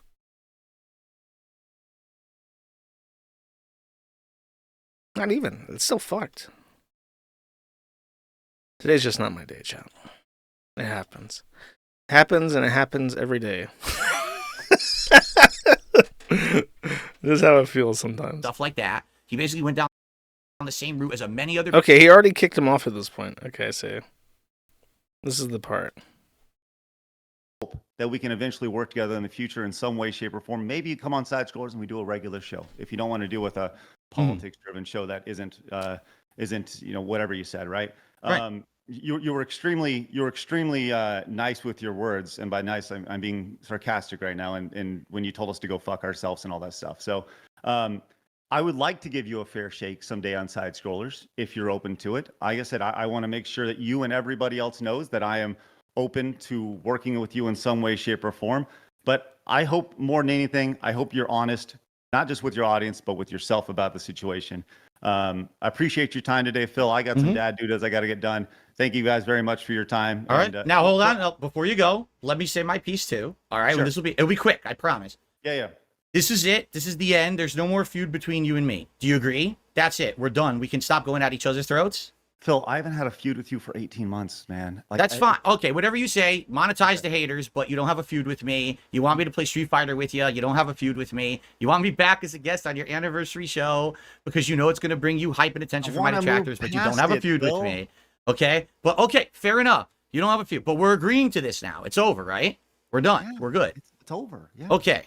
So, and you were asking me now, a year and a half later, will I be a guest on your show? Which was what originally was agreed to, correct? Like, that's what you're saying. It was originally, that was the agreement. We were going to do the interview. And then after that, I was going to have the opportunity to be a regular guest on your show like everyone else had been, correct? Right. That was the agreement. And after the interview, I sent you that email saying, like, we were just disappointed, right? And the offer wasn't there anymore after the interview because we felt lied to. Okay, so now, with that said, I hope we can move past it. That's what I'm saying. Now that we've hashed it all out, right? We're all good. You're saying you're extending that olive branch, and you're saying that that opportunity is there again, possibly. Not a lock-in, but it's possible that I could be on your show. Sure. Okay, I'm not interested. Go fuck yourself. Okay. All right, guys. So that's how he chose to end it. Like this long-winded, like trying to get him to this point just so that he can say, I'm not interested, and go fuck yourself. Oh my god, Chad seems to like that. Chad thinks that's Chad and Alpha. Okay, hold up. Let's do a poll since we're in the mood. Was that Chad and Alpha? It will be vote yes for yes. Vote 1 for yes, vote 2 for no. Let's check it out. Let's see what the chat has to say. Early and often. I ride base Kang DSP. Kang, Kino, PPP would be proud. Kang shit. Gondola says that's bitch made. Let's see. King, bow to the king. Kang, based. Damn base, Lamau. Democracy is real. The votes are pouring in, chat. He's a bad man, but it's cool. Okay. The votes are actually coming in quite fast. DSP can take his cheap gotchas where he can, I suppose. It was funny, but it was a little bitch made. DSP is a cock, but it was a decent maestrog. I just hate Stuttering Craig. One more. Okay, there we go. With 100 votes and 75% yes has taken it. 25% said that was not Chad and Alpha. Okay. I'm a little bit shocked at that, actually. I wonder how many of the people that voted yes are people who watch Kino Casino versus people who don't really know much about DSP. I thought it was a bit weird to try and like have this cordial conversation and then just say go fuck yourself. Because I don't know. It just felt like an emotional outlast. But, I mean, I don't know if you guys saw the whole interview. It's about an hour long.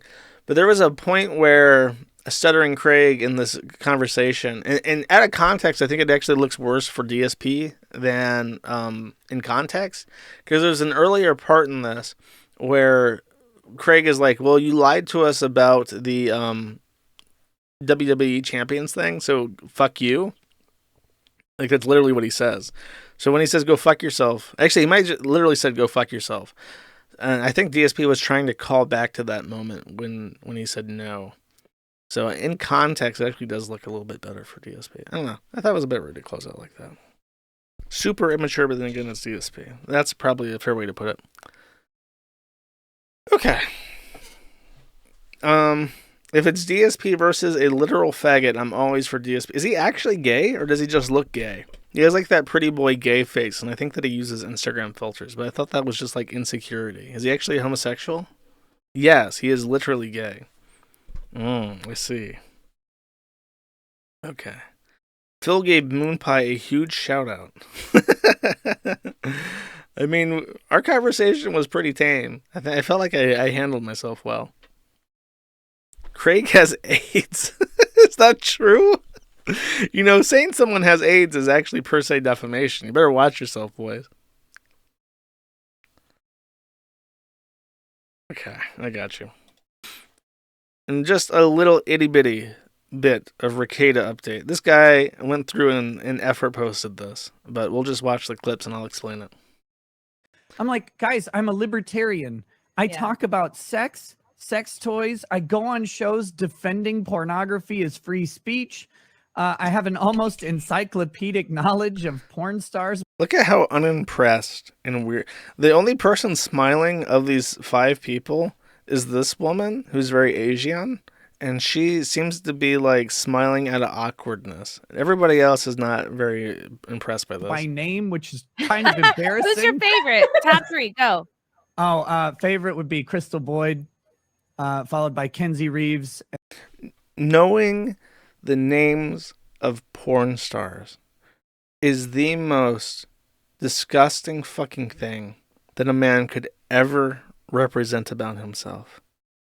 Like, Dick does this too. He has that obsession with this Asian woman, and I think it might even be overcompensation because he's like a faggot. And then I don't know. Is there Kenzie's any? a sweetheart. There are other ones. I mean, I don't know. Look at her. Look at Brittany Vente's face and the face of utter repulsion and contempt and disgust. Brittany in particular is just like it just look like they hate him. I want to say that Brittany Venti looks even angrier than her, but they both look like they're equal parts. Like she's like equal parts shock and disgust, and Brittany Venti is like equal parts disgust and hatred. But I actually like. Okay, and then this one. This is him talking about again his favorite porn stars with Drexel, friend of the show. This is my favorite Photoshop, by the way. It's the little blonde chick on the couch and the like 5 big black dudes behind her looking down, and the people have photoshopped like different heads on them. So almost everybody's familiar with the couch meme because it's like ubiquitous now, but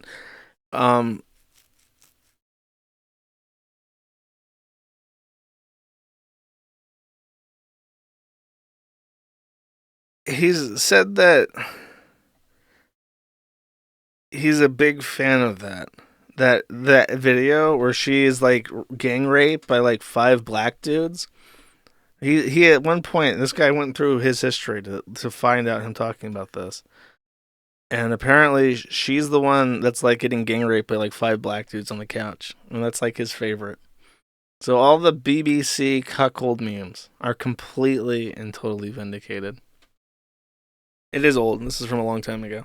This guy just got bored and said, I wonder what Nick's favorite porn stars are, and found this clip where Brittany Venti is about to jump to the fucking screen and strangle him to death. So here's your Nick Rekieta humiliation segment. And I think that's about it. There's one more thing. Actually, you know what? Oh man, I'm so glad I just reminded myself of this. There was stuff that I forgot from last week. Oh, this is what I was thinking of. There's actually, I think there's 2 different, is this the Minecraft one? Because I did that this week. Oh, no, it's not. Okay. Sorry, I forgot to do this last week, so we're going to laugh at this week as the closing out segment. First of all, it was this. I don't know how real this is, because you have to remember, anytime there's like an OnlyFans involved, it's all like there can be like guerrilla viral marketing where they like try to drum up controversy just to get eyes. But this is kind of funny on its face, so I will tolerate it. These are 2 natal women, and they do OnlyFans, but they put fake penises in their pants and claim to be male to female transsexuals, as you can see. They're the silly lilies, TS, transsexuals, heart, transgender emoji. And they even have an anime in their picture. Then, of course, they're just real women. So the trannies freak out. Heidi the birder says, we know you're both fake. If you want to do not safe for work content, then sure, do it. Hell, I do.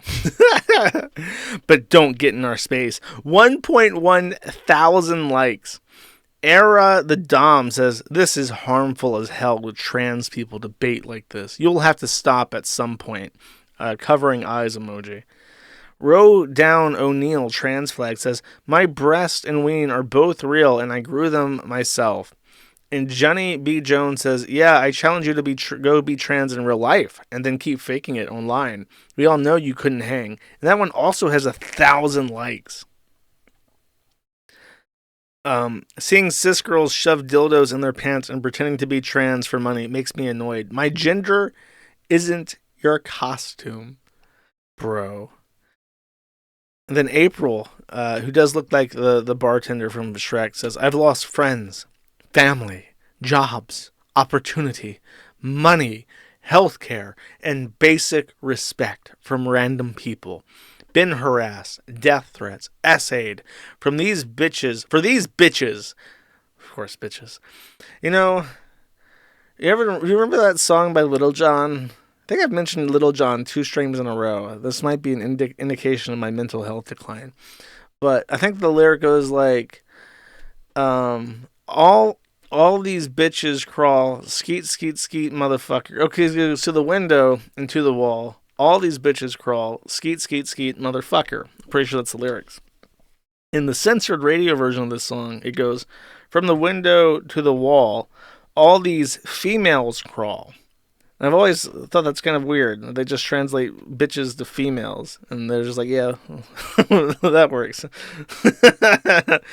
Anyways, April continues. For these bitches to masquerade as trans women for profit is disgusting. It's like the trans version of blackface. They don't deserve peace. Zero self-awareness. That's amazing. You know, now that I think about it, when I was in middle school, I think that the cheerlead dance squad did a dance from the window to the wall. I think that was around the same time I was in middle school.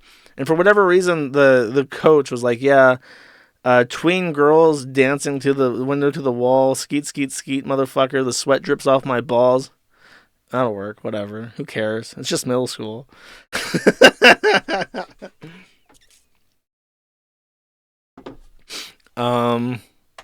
Okay, and then there's a trailer. Someone begged me to watch this trailer and give a review. And let's see. It's called Night Bitch by Searchlight Pictures. So this is an indie He's film. super cute. Do you just love getting to be home with them all the time? Yeah, I do. I love it. Are they at a Whole Foods?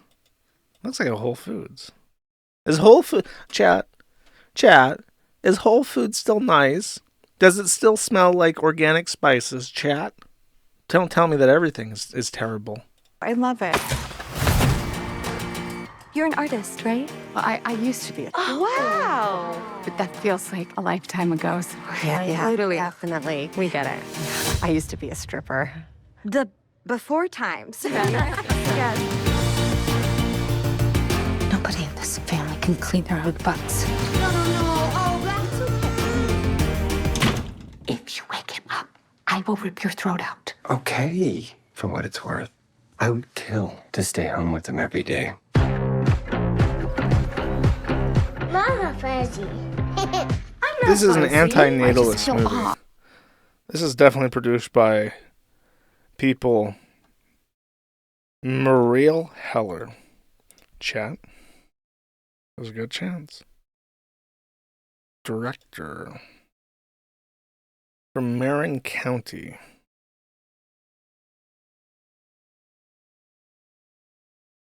Her father hails from a Jewish family from New York. Look at my teeth. See how sharp they are? It's a little bit weird. Motherhood, it changes you. It connects you to some primal urges. I feel like I'm stuck. Make up a plan, draw up a schedule. Happiness is a choice. Happiness is a choice. I'll try. I'm never going I told you happiness is a choice. be smart, happy, or thin, ever again. Oh, and I'm pretty sure I'm turning into a dog. You're so funny. Like she turns into a dog in there? Is that the... Do you ever feel like the big secret is that... You know, I hate to go there, but if you could turn into a dog, there's no way you wouldn't have sex as a dog. I'm just going to say it. You just know. We are gods.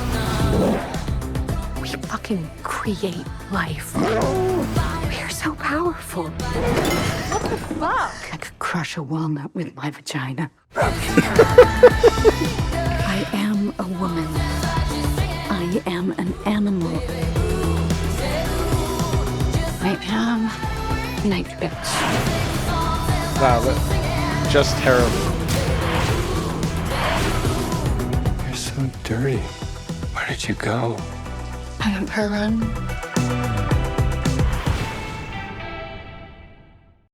Rated R. I think that there's going to be dog sex in this.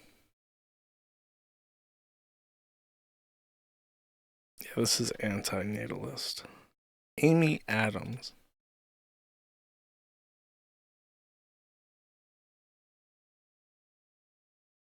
From Italy. So this is what they do, right? Maureen Heller says, okay, you're going to eat dog food and have sex with dogs because you're white. I think that's how that works. Very cool. She used to be cute. Well, she doesn't. She is a dog, okay? She is a dog. All right, one last thing. In lieu of a Reddit segment, I now have a TikTok segment. Let's take a look. So I got this tea-made lamp as a gift from my sisters, and I had it in my room, and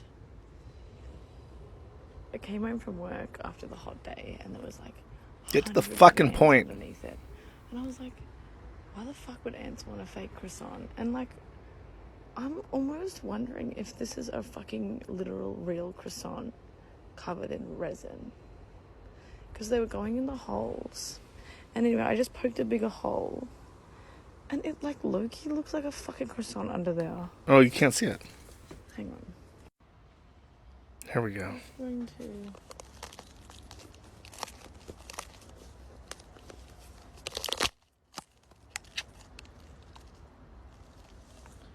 Dude, like,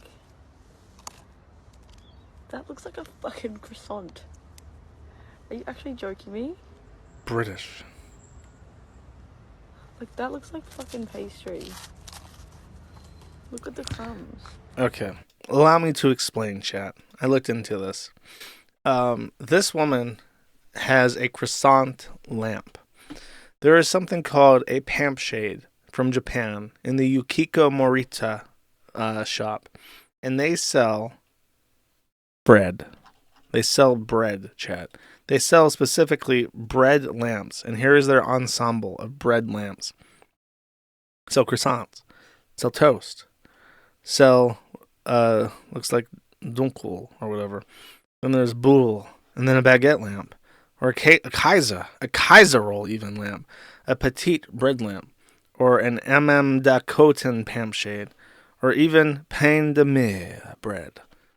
But this is specifically our culprit. Now, I was sitting here investigating this bread lamp.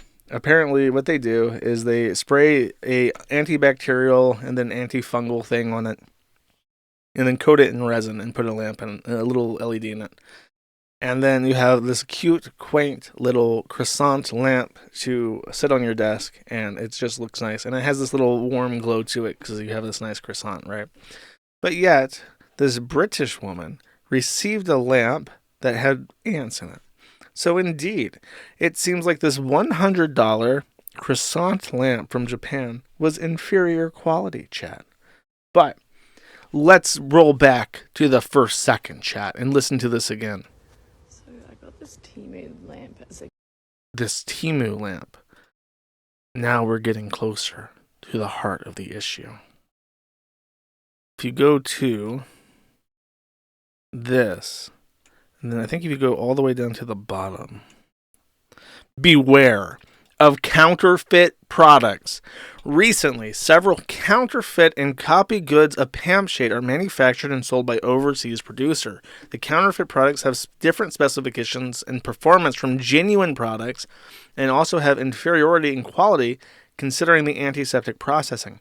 Lampshades are not sold on any e-commerce site like Amazon, Alibaba, and eBay. Please be careful not to purchase such counterfeit products by mistake.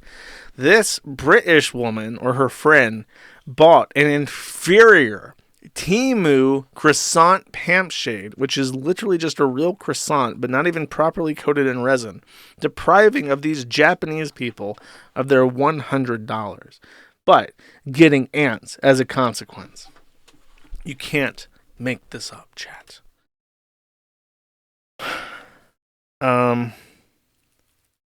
Does anyone here buy from Temu? Can anyone explain? This is like, TikTok is like a weird thing to me. Temu is even weirder.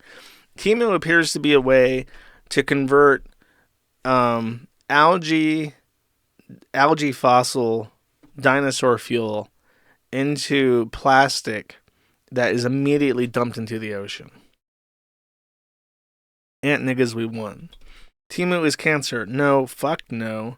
Sounds like an Aussie. Temu is just drop shipping. Safa. She gets exotic ants. My dad. What does your dad buy on Temu? Imagine spending $100 on a hollowed out pastry with an LED inside.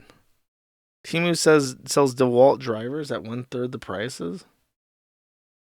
That's interesting. It's base. I don't care. It's like Amazon for Chinese knockoffs. My former man is for shopping addicts. I like that.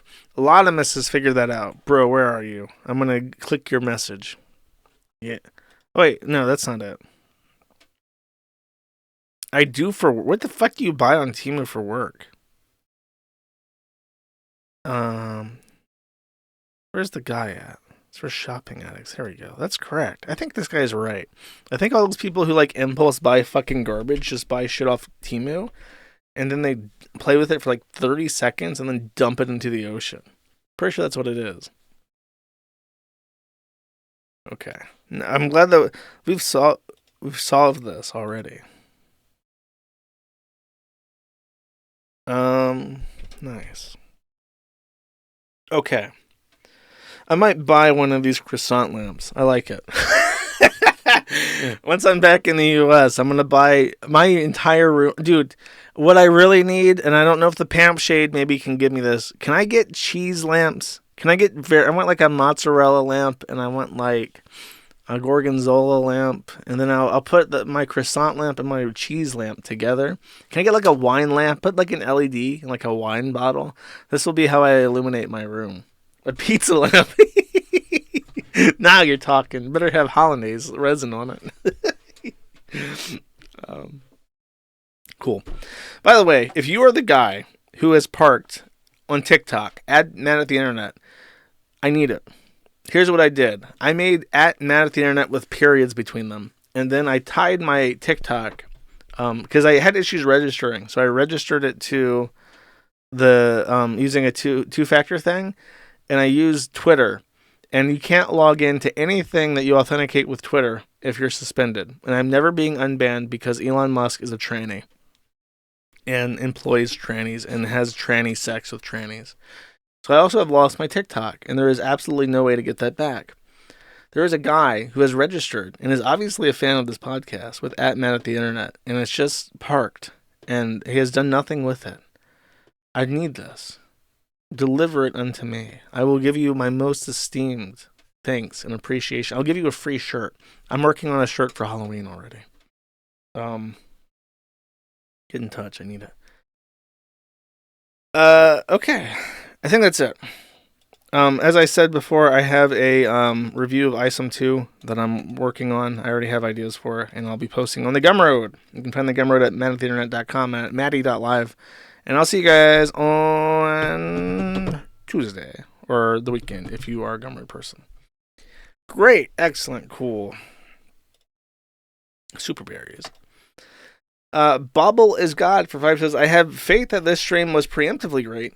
Well, your faith well placed, if I do say so myself. Use this money to buy toothpaste to floss your teeth twice a week or twice a day so you don't lose the rest of them. Also, favorite MC Jarbo song. I like Damage by iCucks. That's pretty fucking good. You can't floss your teeth with toothpaste, by the way. I think you mean dental floss. Action Johnny for 5 says, early and super straight, you're surely getting some action today. You bet. You fucking bet. I'm on top of my game. Kurt Eichenwald, Enemy Ambassador for 5 says, Glorious Kiwi Emperor, your versus Sam Hyde's financial advice reminds me of that one meme. My son will make a modest purchase and pay the minimums. No, my son will take $50,000 in credit card debt. Well, you know what? You got to spend money to make money. It's called an investment for a reason. It's called debt management, sir. Eric George for 10 says, calling me Bish? Ha, I phoned before the last show. I can't call during super chats when I mostly watch VOD. Maybe everyone should call your LinkedIn number and make calls-ins autistic again. Maybe they should, motherfucker. Thank you. Black Star Sneed for 10 says, please read the image within the first post with your best Hawaiian pigeon voice. Sir, I have no fucking idea what Hawaiian pigeon is. I have no familiarity with the Hawaiians. I've never been to Hawaii. I've never met a Hawaiian. I don't know if they actually exist.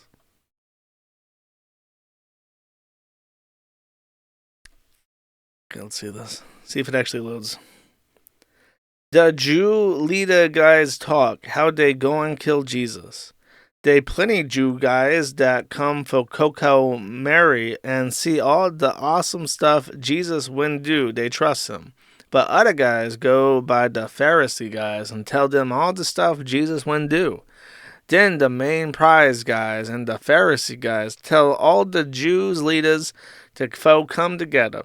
They tell them, this guy Jesus, they do all kinda awesome stuff that show who him, what we gonna do. If we let him stay, do this kinda stuff. I like how they just say kino as like a way of like awesome. Everybody going to go trust him just like he the king. And because of that, the Rome army guy is going to come and wipe out the temple and a people. One of them, Caiaphas, the main prize guy that year, he tell them, you don't know nothing.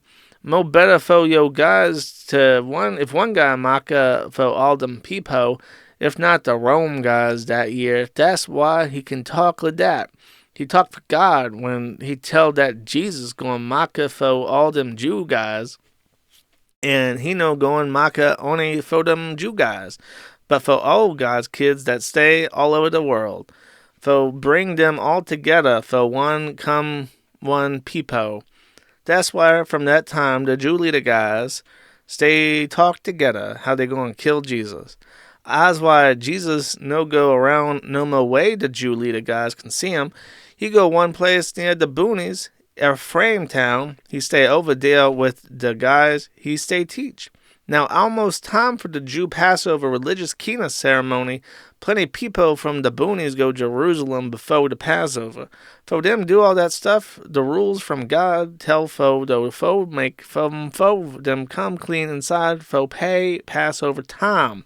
Them people stay look for Jesus. When they stand inside the lanai for the temple, they ask each other, what you guys think? You think Jesus going to come to special religious Kina ceremony or what? But the main prize guy and the Pharisee guys tell that whoever knows where Jesus stay, they got to tell him for them send the police guys for bust Jesus. That's pretty good. I like how he just calls them Jew guys. Hey, those Jew guys over there. I know what they say in Shia. It's very tragic. Josh is training AI. Something like that. Stino for 10 says, I got this weird song in my YouTube feed. Okay.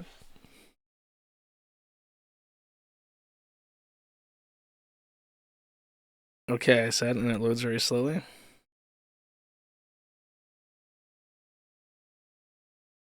I will come back to it. Always, Mr. No for 5 says, Rip Parl Harrell, a true one gone. R.I.P., my dude. Stupid Fuck for 1 says, if you really like old style RPGs, I recently beat an indie game called Sea of Stars, and it instantly became one of my favorite games ever. I'm playing New Game Plus as I listen to this because I'm a spurg. I have no affinity with old style RPGs. Sea of Stars, though, is his recommendation. It's a new game. Stupid Fuck for 4 says, meant to send 5. Thank you, Stupid Fuck. I appreciate it. Cole for 4 says, please read verses 1 and 2 of the Shepherds of Hermas. Don't read aloud the italicized text or hyperlink numbers. Bro, I gotta put an end to this. People don't like it. It's really annoying. It interrupts the flow of the super chats. I refuse. I'm no longer reading religious texts unless they're in Pigeon. Beep Bloop for 5 says, there are sure a lot of PDF files at the Internet Archive. They have so many PDF files. It's crazy. But that's what they issue. That's why they're being sued. Bjakni for 20 says, my normie GF sent me this. I don't know how or where she found it. The first minute might make you go, what the fuck? I promise it's worth watching until at least 1:30. Oh, okay. Second YouTube link. Is this one going to load? Jews.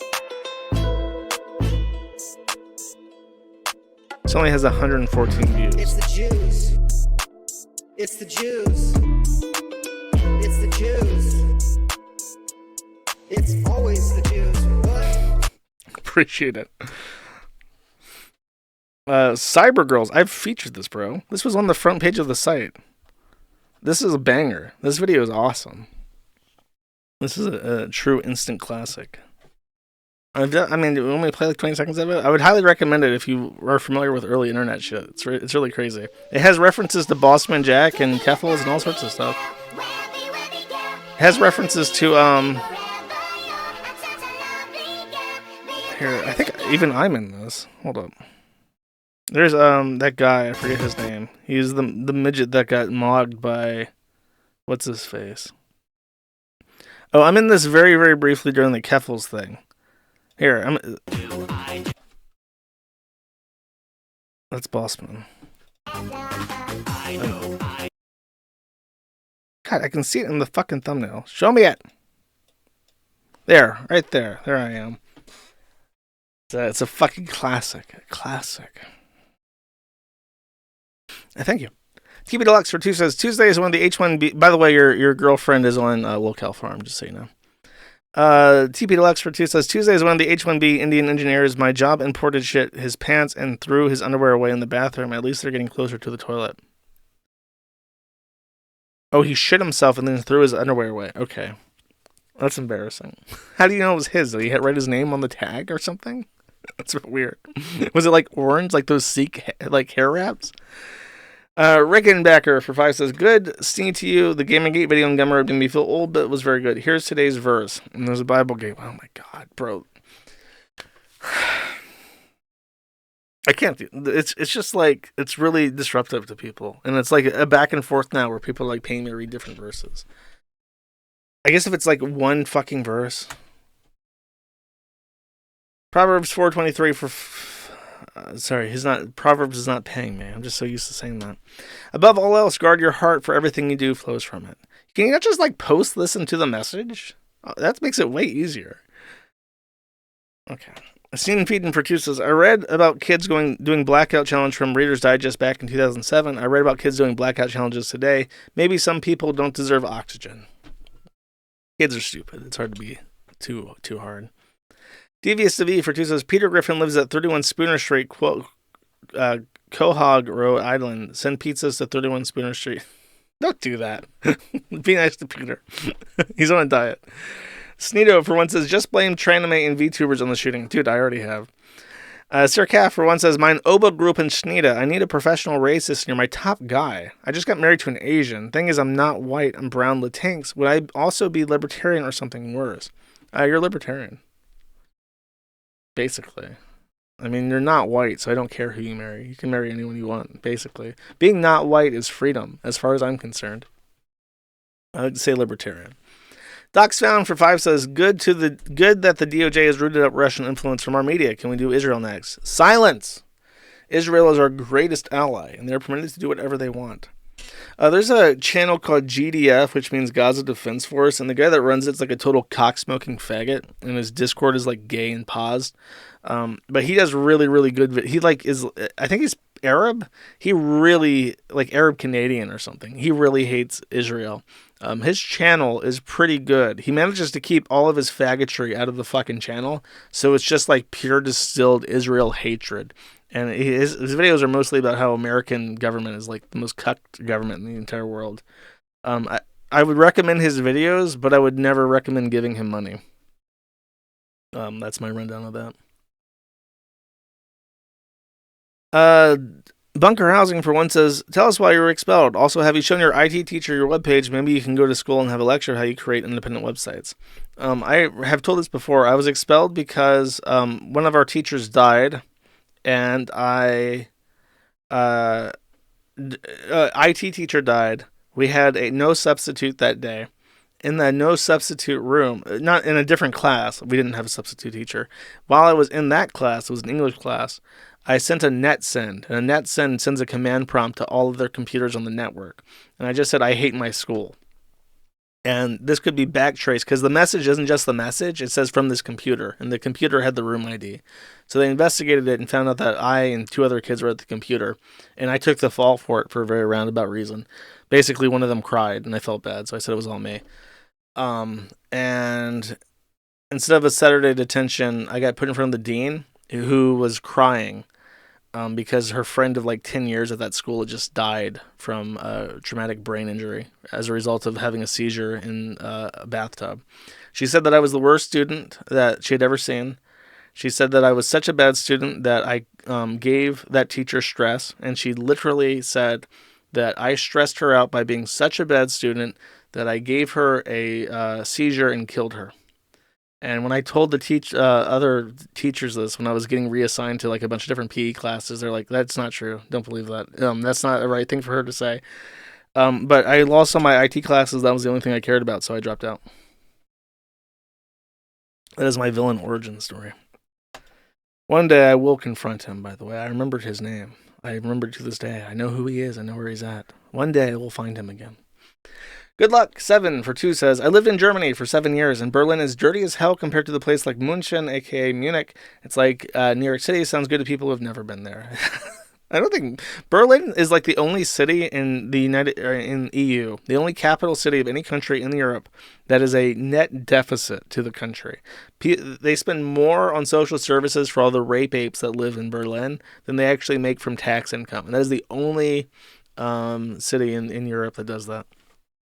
Rome, Paris, Budapest, they all make money, just not Berlin. Banana Plugs for one says, Happy Pizza Day, you're my favorite non-Slav always. That's a high distinction. Thank you. Hi Confessor for 10 says, hey dude. Hey, hi Confessor. How you doing? Tetrabax for 20 says, Notch was a genius to sell Minecraft. Yes, he was. Yes, he was. It's a great idea. Thank you. Dio mio la Rekieta for one says, Snood is Christian and wholesome. You schizo Janny. I don't know what the fuck that means, but thank you. Holy How for 5 says, I hope you're having a good day, Josh. You're my nibble always. Thank you, Holy How. I appreciate it. Beep Bloop for 25 says, well, on the subject of movies, this American Psycho is swell. Are they remaking American Psycho to be gay?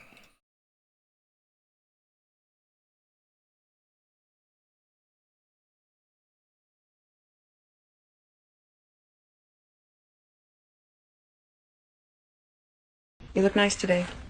Don't wear that outfit again. What? I didn't hear you. Said, do not wear that outfit again. Wear a dress, a skirt, or something. You don't like this, I take it. Come on.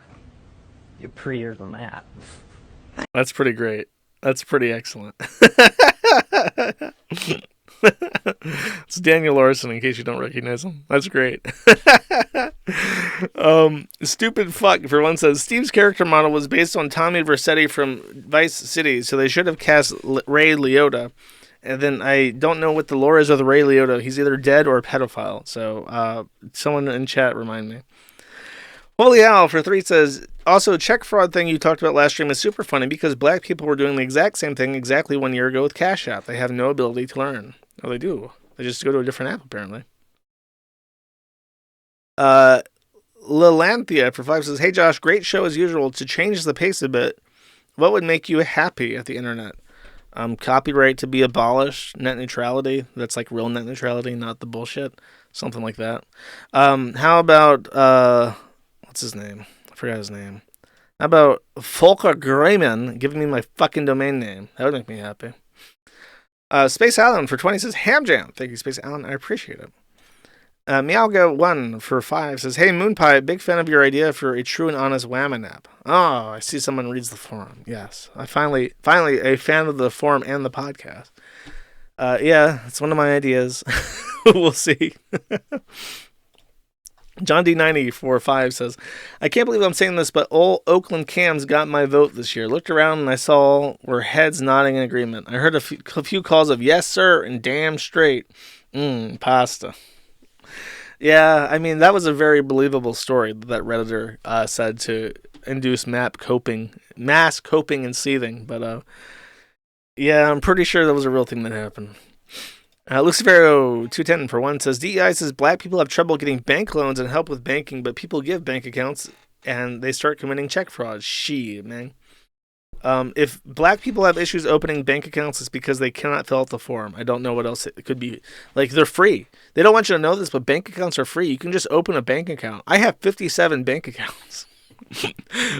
Patrick S. Tomlinson for 2 says, bicycling is a new canon euphemism for eating oneself to death. I don't know, if you try to pull that one on me, I probably won't get it the first time. Now, the false copy of Senator for 1 says, I meditate. Okay, I thought you sent me like 8 in a row. I meditate on how we all watch and cheer on your actions and opinions, but you're actually the one getting it all done. What might be achieved if we were all as industrious as you? And the false copy of Senator for 1 says, also the best blue cheese is Rockford. Rockford's pretty fucking good, I'm gonna be real.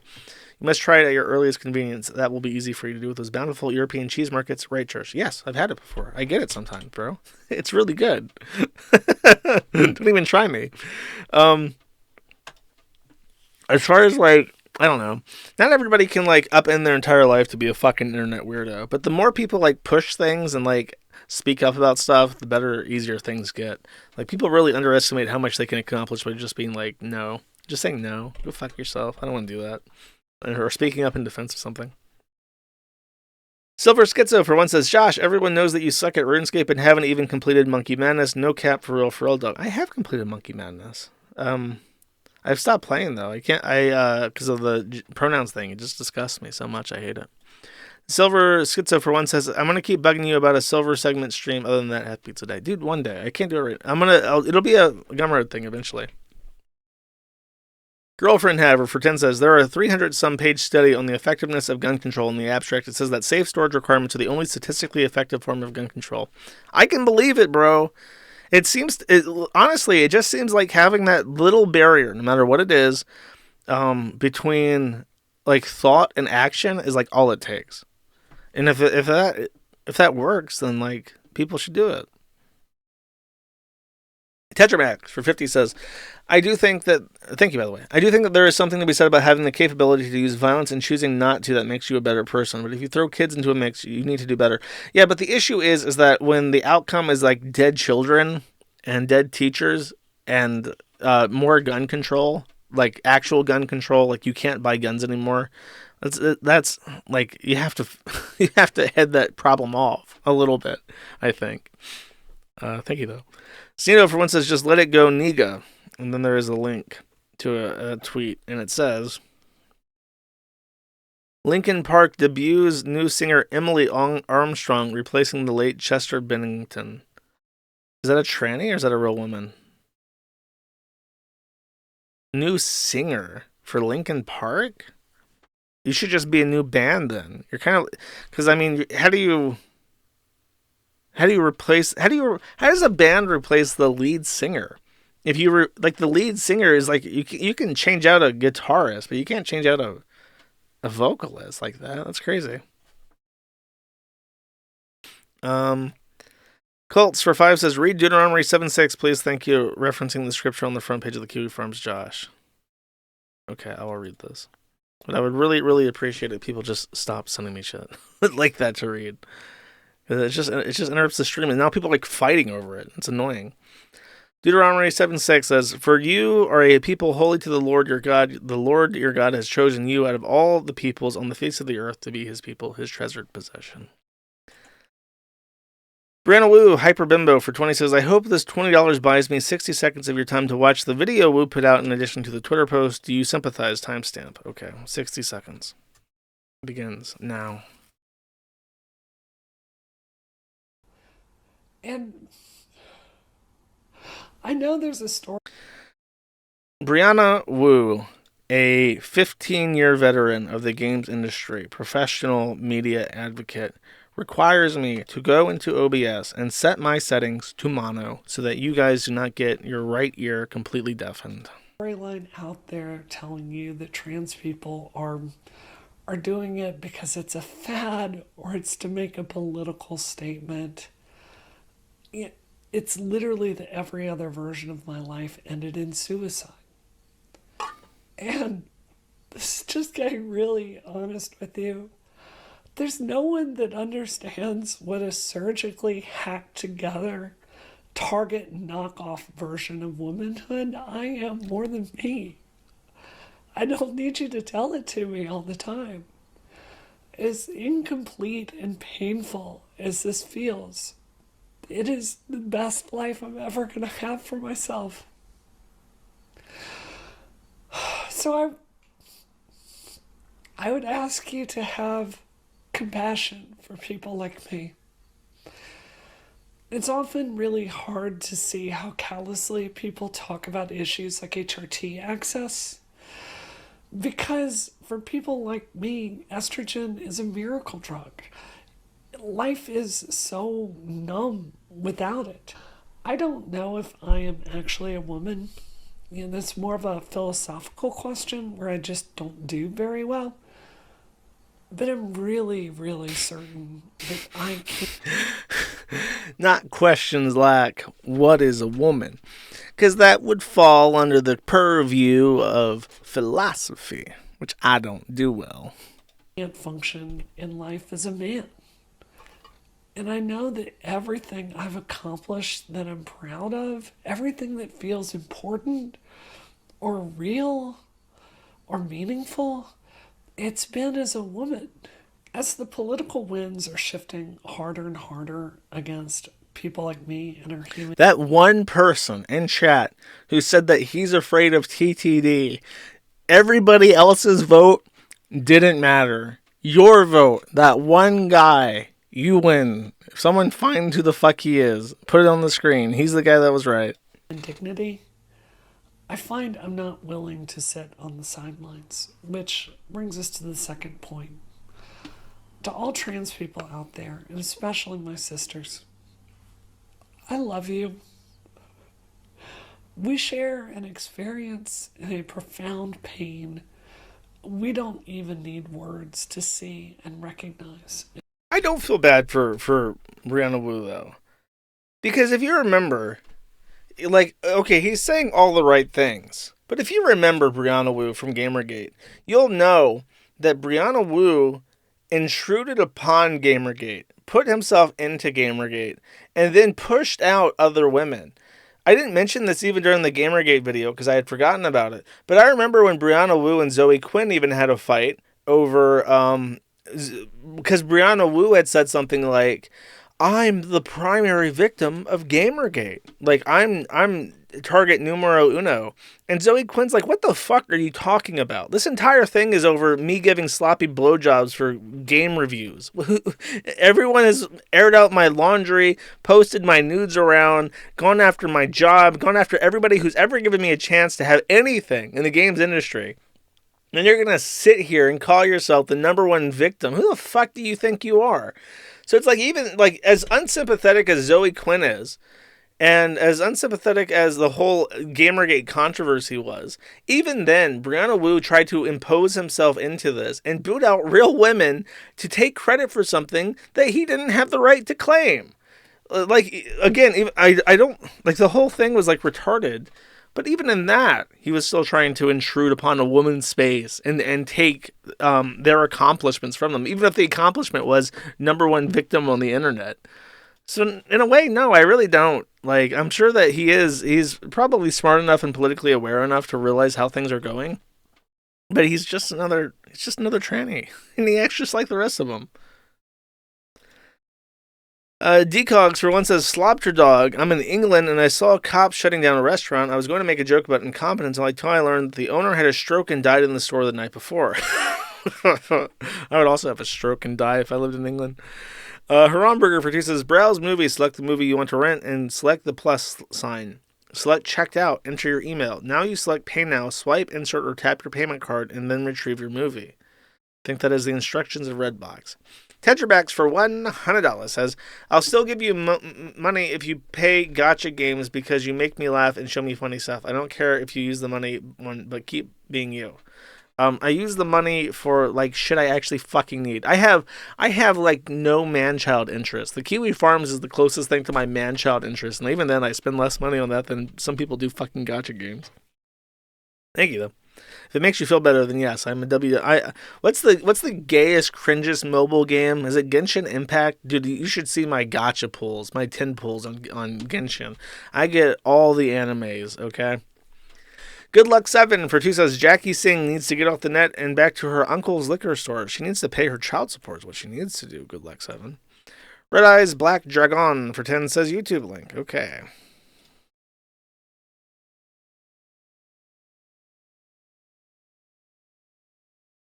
In the swamp shower where the trailer stand in line, Frodo's in the mud drinking homemade shine. Bill was on the porch telling tales all day long. Everything was quiet till the ring came along. Candle Frodo up on his mule named Joe, said that brings trouble, we gotta hit the road. Leave the swamp behind and the mountains ahead. We're just good old boys doing what Gandalf said. Frodo's carrying the ring and it's dragging slow, but we're marching through the mud with a steady flow. What's Sauron? The elf is like holding like a winch, like a shotgun. Who's the? Oh, that's the elf lady. Oh, is this the Sauron's tower? It's like a 5G tower. Like a backwoods thief with the swamp behind and the mountains ahead. We're just good old boys doing what Gandalf said. We don't bring to town, but he's family, so we keep him around. With the swamp behind and the mountains ahead, we're just good old boys doing what Gandalf said. Frodo's carrying the ring. Okay, I got it. The AI music is very repetitive, but besides that, it's pretty funny. Thank you. Tetrapax for 20 says, I liked your conversation with DSP. I think you came out the winner without tearing him down like the detractors. You seemed like a normal observer with an opinion instead of an unhinged retributive. A lot of people on the Kino Casino archive were like super, like saying like, oh, I didn't take accountability. Like, I don't know what the fuck they mean, but I was surprised to see any negative feedback. I think I did pretty well. Thank you. Stino for one says, Gin Chat retards got my nigga Jondalas banned from Kick. Total Gin Chat or death. Kino Casino Chat is better. It's true, it is. 40R for 5 says, I'm having trouble adding an icon to a system tray and menu bar for a Qt application on Windows after migrating from QMake to CMake. Is there a way to know if my RC file is compiling properly? Yeah, 1 second. Let me think about it. Let's see. I'm thinking QMake, CMake. Oh, I've been signed out. Okay, fuck it. I can't do my joke where I was just going to read Bing AI because I've been signed out. So you don't get a funny fucking answer. I have no idea what you're talking about. Sorry. Rumburger for 2 says, why join Spotify? Fuck off. Gormless Wonder for 1 says, speaking of Whole Foods, do you have an opinion on the antipasta bar? I've never seen the appeal. Cold pasta is not my thing, bro. Especially not a fucking E. coli factory like Whole Foods. Logistical Nightmare for 20 says, can we get a White Girls Fuck Dogs for old time's sakes? The Night Bitch movie sounds horrible. We need to cleanse our metaphorical palates. You missed your chance with that. I mean, I don't know if you did it timely, but I thought about it, but she was the dog is the thing, so it didn't feel appropriate. The song is White Girls Fuck Dogs, not White Girls Are Dogs. That's the black songs. Bordier for 2 says, play Duskborn for Gumroad. It will be funnier than Life is Strange. I'll buy it for you if you need. I can't commit to any games right now. Maybe in the future. It's like a 12-hour long game, bro. Sus Productions for 5 says, I'm leaning R coding software for school this semester. Any tips for first-time coder? No, not really. Code things that you're interested in. I don't know what R even is. I'm going to be real with you. Hamburger for 2 says, we can't keep letting these illegal ants cross our border via mail order cartels and steal our American breads. It's so bad. Docs Found for 1 says, you still have someone in Tennessee willing to do the thing whenever you can get around to it. Send me a follow-up email. I'm getting around to it soonish. Tetrabax for 300 says, have a good pizza day. Thank you. Thank you. Finally, someone who cares and super chats about the right thing, the things that actually matter. Appreciate it. Stevie Weeby for 5 says, shoutouts to the Moon Pie King. Shoutouts to me. I am the Kang. Pancake Luchador for 5 says, most tenure procedures are made with slave labor from Uyghur internment camps. I think you mean Tenmu, but yes. I heard it was Bangladesh, actually. I don't know about Uyghurs. Hyper Ninja for 10 says, whatever happened to Roxanne Wolf or Rabies the Redneck? Enjoy pizza, stalker child. I don't know. I think I need to get back on YouTube so I can broaden my appeal again. I'm concerned that staying on the alt-tech platforms are limiting my engagement. Gormless Wonder for 1 says, large dogs. Pancake Luchador for 1 says, sorry, not Wiggers. Wiggers internment camp is used by them to make Temu products. It is pronounced the same. They're both Wiggers. Drewby82 for 2 says, afternoon, Josh, what are your favorite seasonal vegetables for fall and winter?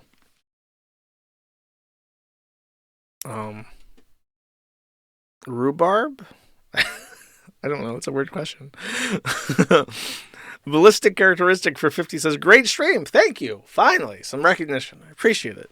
Fig Soda for 2 says, my parents are German immigrants. When I started school, I refused to stand for the American flag because my family was German. Teacher called my parents. Mom was horrified.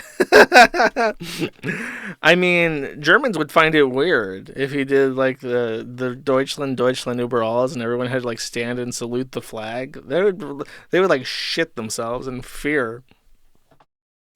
Anime Extremist, which he says, got here so late, I'll catch up the replay. I wanted to say that the way you talk about chat reminds me of how one of my favorite DTubers, Fillion, addressed her chat. Much love, Josh. Thank you for that fucking punch in the gut. I appreciate it. Porglack, for one, says, a true Japanese crescent roll would have been laminated 100 times. Well, a German bread roll is resined once, but correctly, Porglack. Bjakni for 5 says, to be honest, I only follow Maddie, not the forum. This only raises further questions about how she found out. She's at least the least online person I know. She's probably on fucking Lolcow Farm, not the Kiwi Farms, the girl board. Filthy Penguin for 2 says, if not for Temu, where else could you buy this? And then there's a link to Temu. And I click it, and it starts to load, but it's importing bits from China. And it's making me line up a teacup, and I have done so. And it appears to be a hamster traction rope with bat wing harness. It's a harness for a hamster so that you can walk your hamster, and it has little wings. That is pretty... Why does this guy have a squirrel? What the fuck? This is weird. Chinky people, I'm going to be real with you. Asians should not be allowed to have pets, ever. I'm just going to say that, and I'm not going to explain. Brianna Wu, Hyperbimbo for 2 says, when I done deal with them finish, dem de and go sabi say, Nami be the Lord. Ezekiel 25:17. Now that's what I'm talking about. That's an acceptable super chat. Thank you. Anime Extremist for 2 says, I caught the end of Ghost Politics TCR yesterday. He blamed the Georgia school shooting on anime because the school shooter looked like he watched it. As a spokesman for the anime community, thoughts?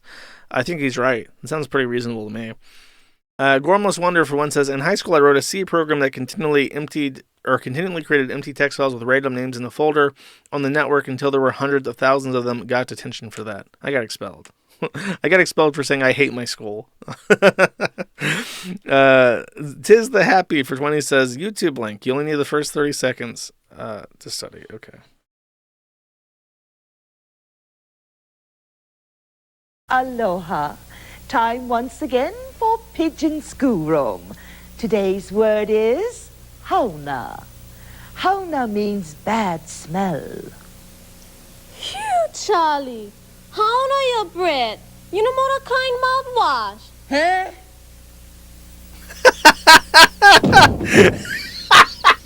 Hauna. It's time for the KG. Bro, her face. Huh?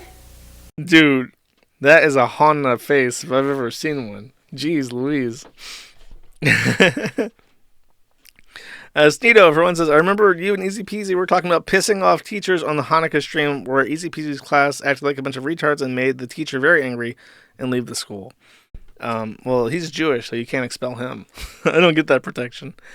Red Eyes Black Dragon for 2 says, oh, did you hear that the Necronomicon was found translated? Might be a good read. Also, Anime Extremist, shut the fuck up. Yes, I heard the Necronomicon is Islam. I did hear that, but it's like a fictional story, so it's not that interesting. Bjakni for 1 says, Josh, I went to the Kiwi Farms and noticed the Kiwi Farms version is YYYMD instead of YYMMD. What kind of rinky-dink operation are you running? It's a very minor nitpick, bro. Brianna Wu, Hyperbimbo for 5 says, guess the product, shake well before using, remember to eliminate all escape routes before applying product to a wet coat. Probably a pet shampoo. Lucifer for 210, and this is the last one, says, shooter Colt Gray bullied for being gay. Is he confirmed homosexual? Another win for straights. Colt Gray was bullied by classmates who called him gay. His father told detectives in an interview last year. There we go. He wasn't Colt Gray. He was Colt Gay. And the straights are vindicated. We win, chat. We win. Just remind the homosexuals that they're bloodthirsty murderers. And with that, we're done. Okay, wait. Okay, last one, for real. Brianna will have a member for 2 says, thanks. Thank you very much. I appreciate it. And that's it for real. Okay, I'll see you guys on Tuesday. Gummer content this weekend. Take it easy. Bye-bye. And the outro song is Where the Dogs Don't Bite by Old Salt Union.